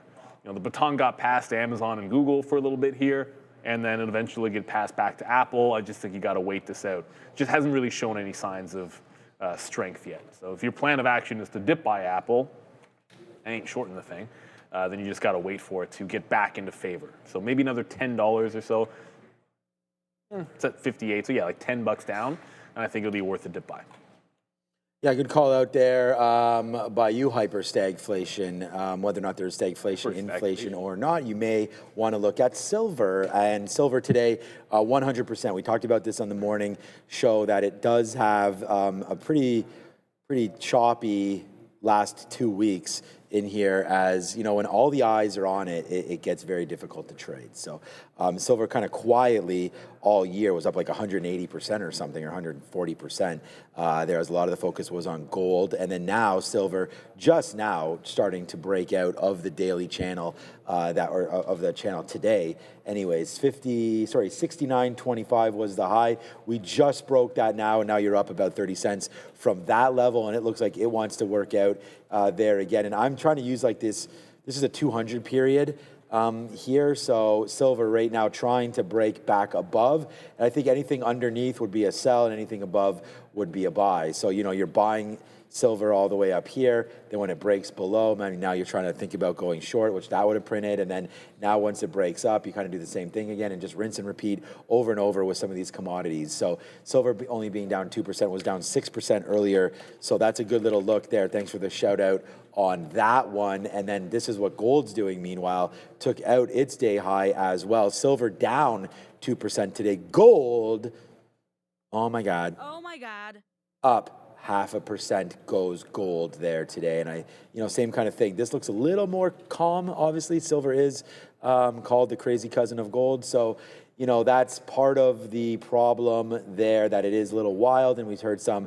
CME rules and all that kind of stuff. We talked about some of the margin requirements. Everybody thought that the banks were going to get squeezed out of this. Yeah, that's hilarious. But right now, we are starting to go to the upside on gold and on silver again. So I think there's a good trade there for the new year. I mean, maybe that is one of our picks. Join us in a couple days at this time, and we will be going over all of our picks for the new year. And I think silver or gold makes it. I think someone will choose that. So in the draft idea, like maybe some people, but if we had a draft, it would get picked. That's the thing about the draft, is like, because you have to field a lot. Someone's going to take your picks with you, then you're going to have to go deeper down.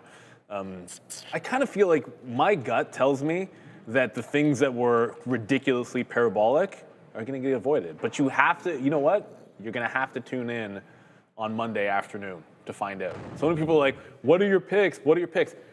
You've been pretty fortunate in that we've, like, if you've been watching the last couple of weeks, we've probably accidentally dropped a bunch of them if you were paying attention, but you got to tune in on Monday. The whole idea is to actually get a segment where we can talk about them individually, the reasons we like them, and we can go down the line, and everyone's going to be involved. So make sure you're tuning in for that. It'll be at 3 o'clock starting around 3 o'clock on Monday.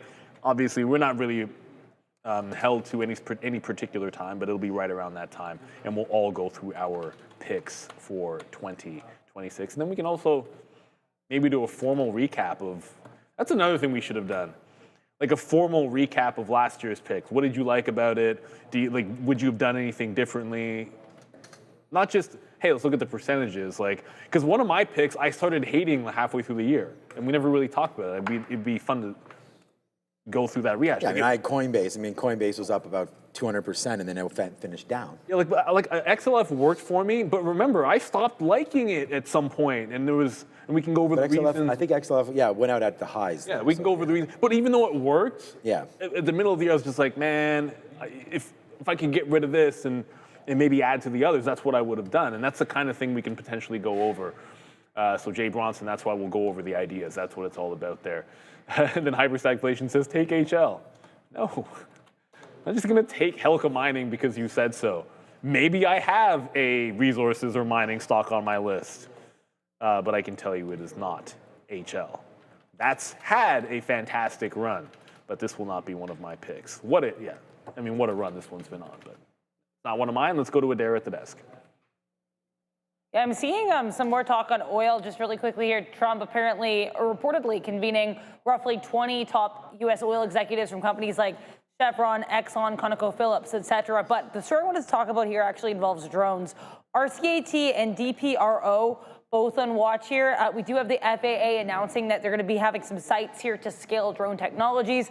Not much of a move on this news yet, sorry, but either way here, FAA announcing, again, sites to scale drone technologies. RCAT, DPRO, back to you. All right, we have a key for that. Thank you very much, Dara. Thank you, Adara.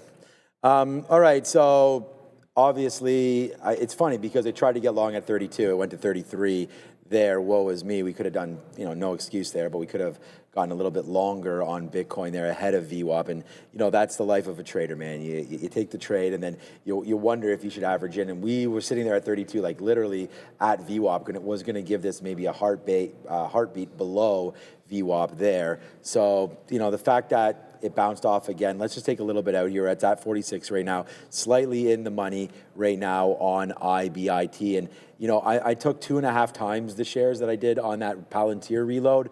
Not that that overly matters, but this was a much cleaner trade. I mean, we had VWAP there. We don't have too much movement on IBIT, so it just based out a little bit better for me than the other names. And, Palantir, just go back to it just real quickly right there just to see what it's doing. So it was on a huge move up. So now it actually, with this kind of an action happening right here, that short is much more justified now, 177.50s. It's just giving it to you right there. So that could have been a look there for anybody interested in Palantir short. That's where we first made it, and then boom.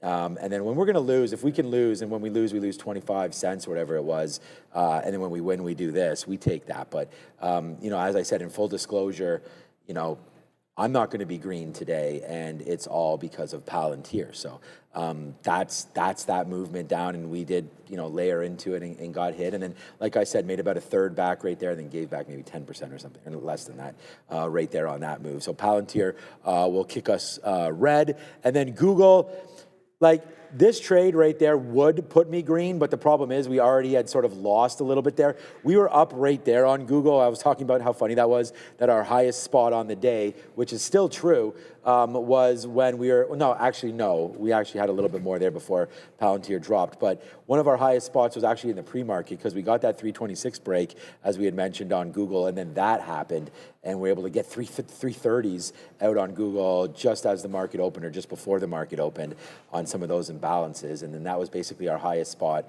And then whoops-a-daisy, down there to the downside. Okay, now IBIT, I see you, my guy. Here we go, man. Traders, we say that, got to trade. We did put on a position there on IBIT. Oh, yeah, and by the way, man, what's up to everybody there?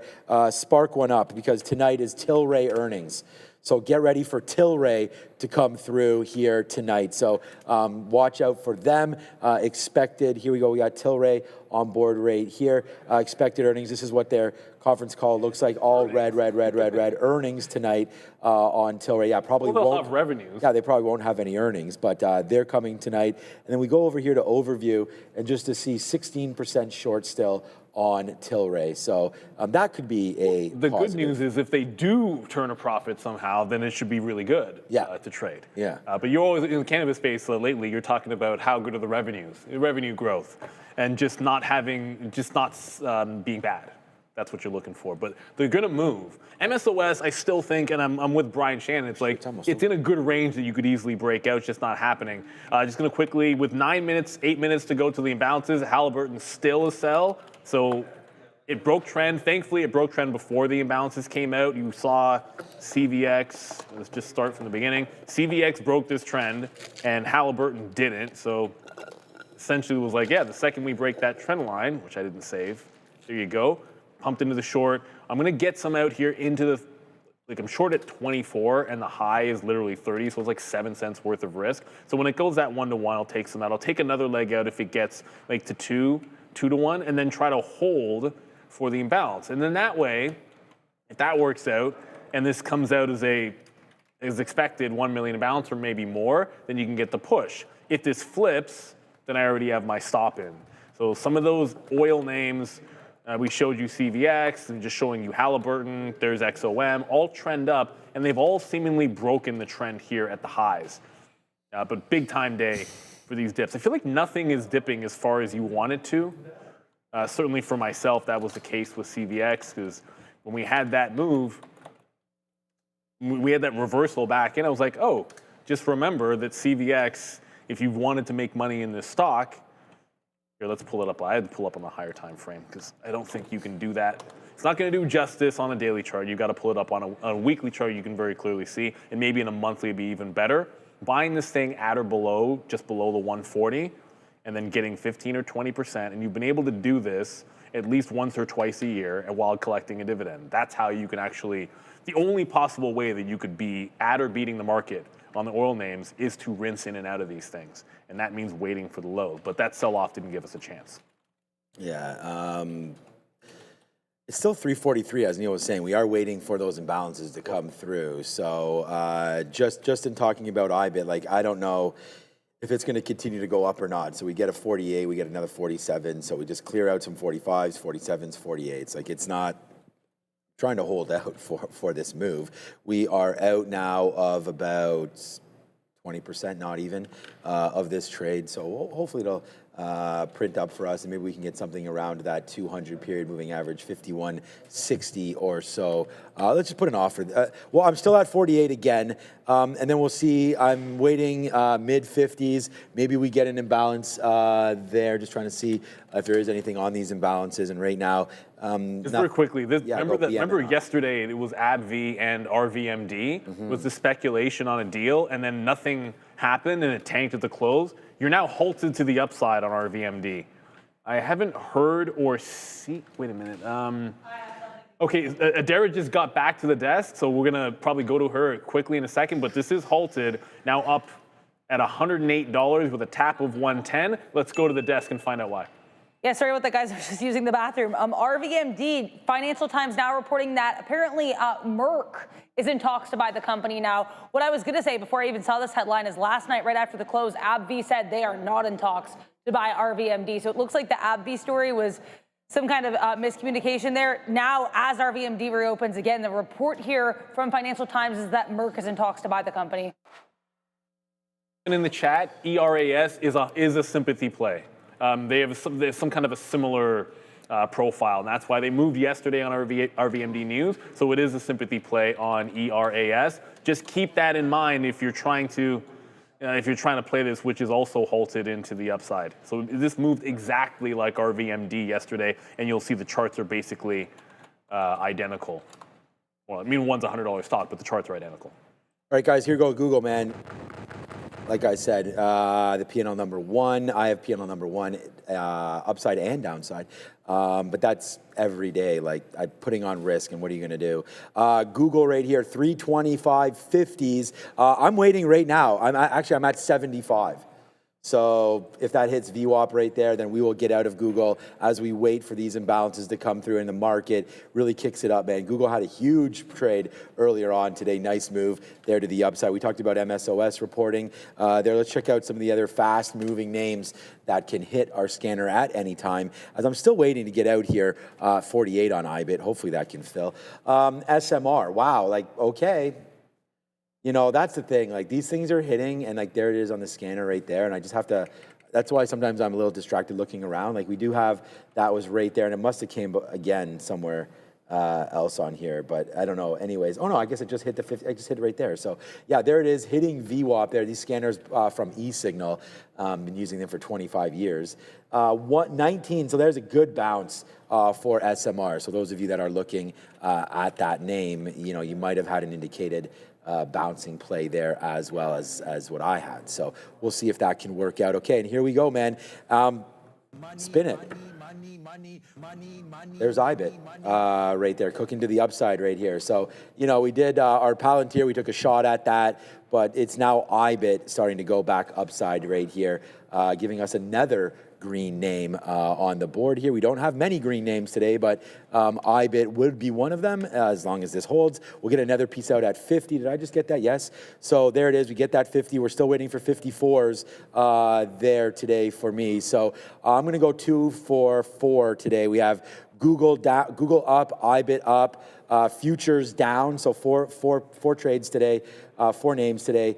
That's a loser there. And then Palantir, we told you, although it's not looking that bad anymore, Palantir was a loser for me too. So lost on the futures, which is the TQs, lost on Palantir, made right here on IBIT, but not, I mean, it's still a good make, but wish it would have more time. And then Google's a good one. We'll see if we can get out right there at 75. So 2 minutes left, man. The imbalances are coming out. They are, and someone just asked for the imbalances. Still, BMNR has grown, but we've told you how much we care about that one. ELME is like a $2 stock, I believe. Doesn't have an auction price. I'm pretty sure this is a really cheap one, so 4.5 million is not that big of a deal. Halliburton still a sell of 1.2. Pfizer, not much, 1 million. But in 90 seconds, that's all going to change. I can tell you with HAL, it broke the trend. At this point, I've already scalped. It's either we're going to stay at 1 million sell and move a little bit more to the downside, or I now have a break-even stop on this with only about 1 minute to go. And if you're wondering, any Nasdaq stock, you will not see the imbalances until that 1 minute comes up. So someone just asked about Palantir imbalance. Well, we'll have to wait. You're completely blind unless you're looking at New York stocks. Amex, you'll get an early. We get an early look. I shouldn't say you. We get one.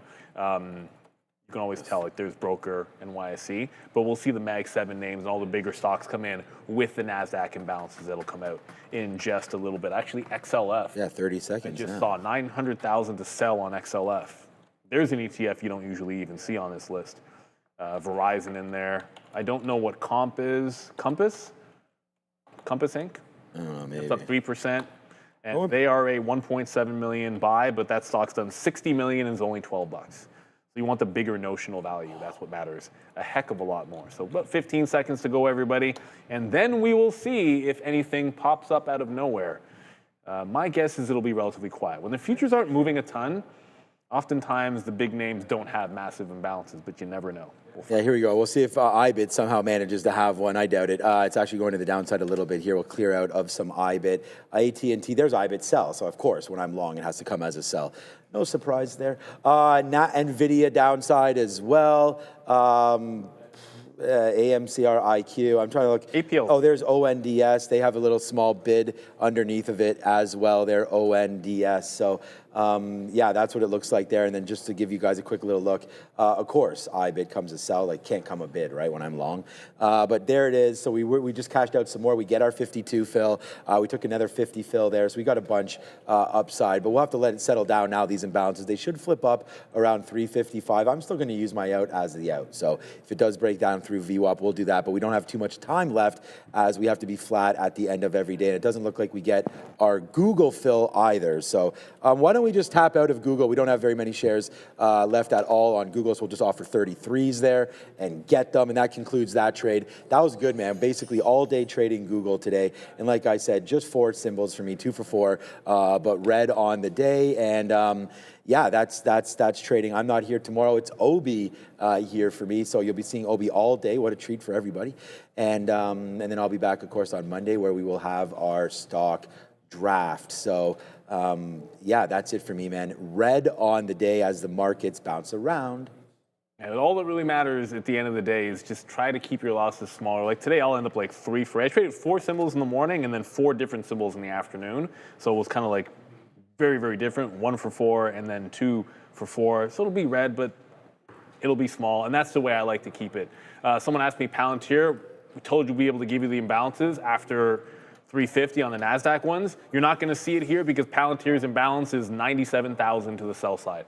I had to dig deep to be able to find that one. NVIDIA is going to be 2, but Halliburton comes out as essentially nothing. So it was an early look at 1 million to the downside, but it ends up coming out at basically nothing, so it paired off. Sometimes that's what will happen. Like you have to consider they publish it early, so everybody, not everybody, lots of people can see that and start pairing it off before we even get to the last 10 minutes. So it's not like it's huge, but it is still working to the downside. So I'll probably just pop a bid here at 32. And Ari Pages, what has been your biggest red day, say, in the last 5 years? There goes IBIT. I'd have to go way back into. I actually posted it on X because it was a pre-market trade that happened to me, and it would take me a little bit to find him. No, but it was a crazy pre-market trade that went absolutely ham. Where realistically, the action was like me, like I got into position, and then pretty much nothing happened, and then my clock ran out, and then I punched out, causing the move in the pre-market. And then if you went back to 9:30, it just opened up exactly where it was before. So like it was a nasty hit. And then I had to come and do the show just in a sour mood after watching that happen to myself. But it was kind of like a black swan type of deal. And at some point, if you remind me at a time when I can find you, it's a really hilarious chart to look at. I can look back on it and laugh, but that's just whatever. I tend not to get crazy emotional one way or another. I've been doing this long enough. That's just like my MO, but it was wild when it happened. Because realistically, how often can you say, I am the reason for the loss? Like I went short, no one really bought, and then the loss was literally just me punching out. Like if I don't punch out, it doesn't move, basically. Yeah, I mean, you're trading very illiquid stocks. There was no liquidity in the pre-market. And that's something, and just to give you an idea, I would not on a Microsoft or anything. Yeah, like I wouldn't suggest people do that kind of thing on liquid stocks. However, over the course of like 20 years, I've just been very good at it. That's all. So like I've taken those shots before, and that time it was a pretty extreme event that caused it. If you're looking for an intraday, there was one time I did have a crazy keystroke error on one stock that was wild on NVIDIA.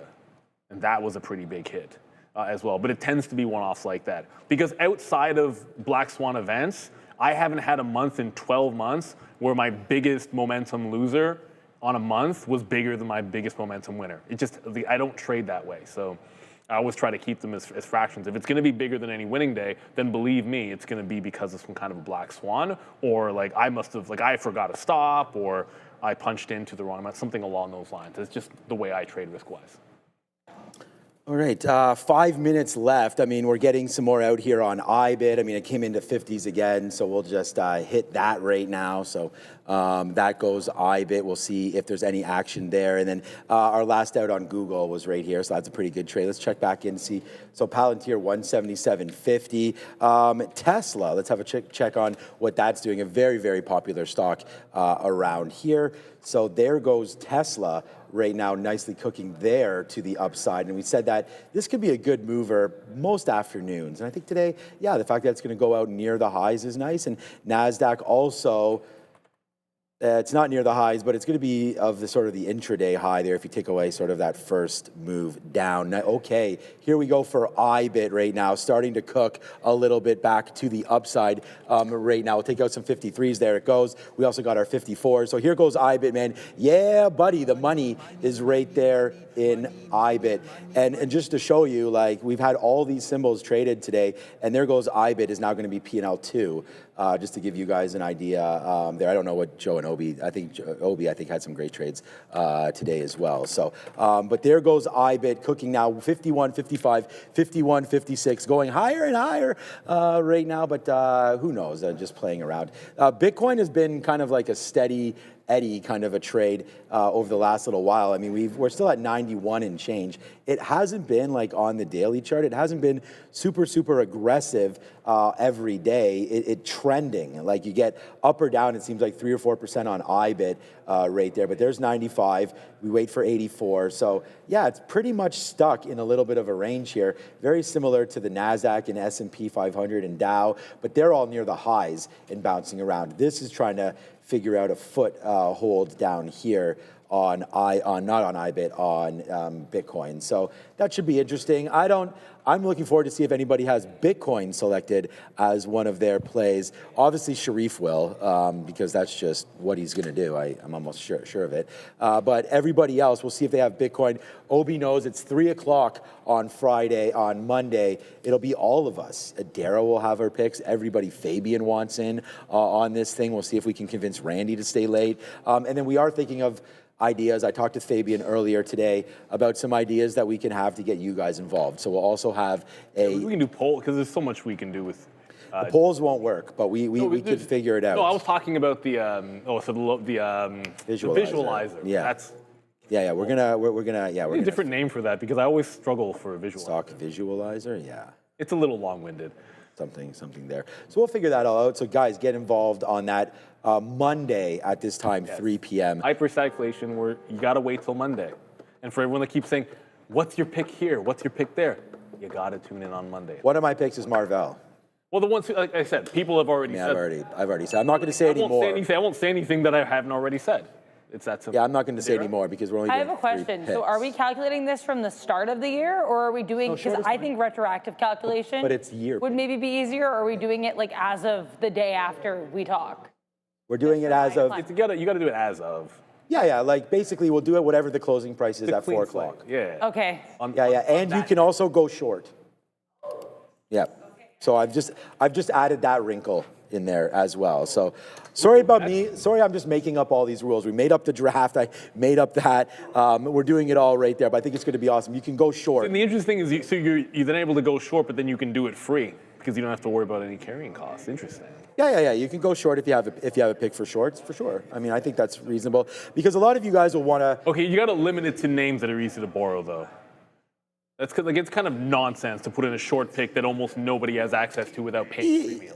Yeah. I mean, no one's going to say short HKD or anything like that. These are going to have to be like sort of. Well, that's what I'm getting at. If someone pick some stupid parabolic. It's 40. No one will. Short float. Only Obi will do that. So. That would be a good strategy, but it's not realistic. That's all I'm getting at. Anyways. So yeah, I think short is fine to do that. I mean, unless we decide not to. We don't want to get too complicated, man. Shorts or longs, we'll have the pick. It'll be easy to figure out, easy to calculate with only 30 seconds left. We are very, very. They're pink sheets. Yeah. It's OTC. If you're going to go short, I think we'll just put a rule like it's going to have to be an S&P 500 name. We'll just do that. So something like that. Make it very, very simple. If you like a short, it's going to have to be in an S&P 500 name. So or Nasdaq 100, like something. Oh yeah, as long as it's easy to borrow on a major index, you're good to go. Yeah. Well, it's easy, like you were saying, like just to say, like if you want to short Micron, you could do that. I just don't want it to be Mullins. Oh, the closing bell brought to you by Beta Pro by Globex, where you can short with 3 times leveraged ETFs. Those are perfectly fair. So ring it. Second last time this week. It's been a full trading week, psych, because the beginning of the year was on Friday, but we got one more day this week, and Tilray earnings. The beginning of earnings season started with a bang with APLD, and we also get Tilray tonight. Then it starts for real next week. Let's begin. It's the banks that really do the show. But more importantly, as we were just saying, on Monday, we're going to be doing our picks for the year, so make sure you tune in for that. Wild day individually, but the ES, I have it at exactly flat on the S&P today. 0, 0, 0 on the ES. Let's go to Adair. We've got some news before we get out of here. Yeah, just quickly, guys. Semaphore reporting that apparently top Warner Brothers executives have privately said they're willing to open a dialogue with Paramount again if Paramount raises its bid. So again, Semaphore reporting that if Paramount should raise its bid, it looks like some top execs at WBD would be willing to have a conversation with PSKY. Back to you. Like, they are just desperate. Like, play it a little bit cool. You're just desperate for them to raise the bid. Like, everybody is like, we get it. Yeah, fine. You'll engage if they raise it. You've been saying that for a while, but now you're just begging. It's like you're on your knees. Yeah, I think it's going to go to 34, and then I think Netflix doesn't get it. So they said that from the very beginning, though. Like, literally the day after the deal, or the day after the 30, immediately you saw it. Every single R place was like, yeah, 33 to 34, it gets done. And they've been saying this for a while. So put up or shut up so that Netflix can move on with their lives, because I think that stock is waiting for it. All right, everybody. Thank you. It's been a great day. We've got Obi on board all tomorrow. Thank you, Adara, Fabian, Andre, Brendo, my guy over there, Joe, Neil, everybody. We haven't seen Ramin or Sia in a couple days, but they're fine. Yeah, they'll be here hopefully. And I guess we could even, I guess we could include Sia, but I don't know if she wants to be part of that. But we'll see if she's here tomorrow. Ask her and get some preparation for that. So Monday, I'm not here tomorrow, but you guys. She said she's off tomorrow, so I don't think she'd be in tomorrow, from what I was told by her. Okay. I feel like I have the least amount of vacation days around here, but that's all good. Okay, I think it's because I haven't had a sick day in maybe 4 or 5 years, something like that. So that might be part of the reason why I feel this way. Feeling a little sick already right now. So maybe we need to get that figured out right there. And I don't know, I just have a crazy immune system. Look at this, man. There's Tilray right now, 950 right now. Nice move up to the upside goes TLRY. We're just playing around here. We hope that Sia and Adara, that's Adara, and Ramin start feeling better and start coming in ASAP. I don't even know where Ramin is. I don't even have the numbers on Tilray. All right, there goes Tilray, upside. We'll see everybody tomorrow. It was a good one. Have fun tonight. Roll one up for Tilray. See ya. Peace.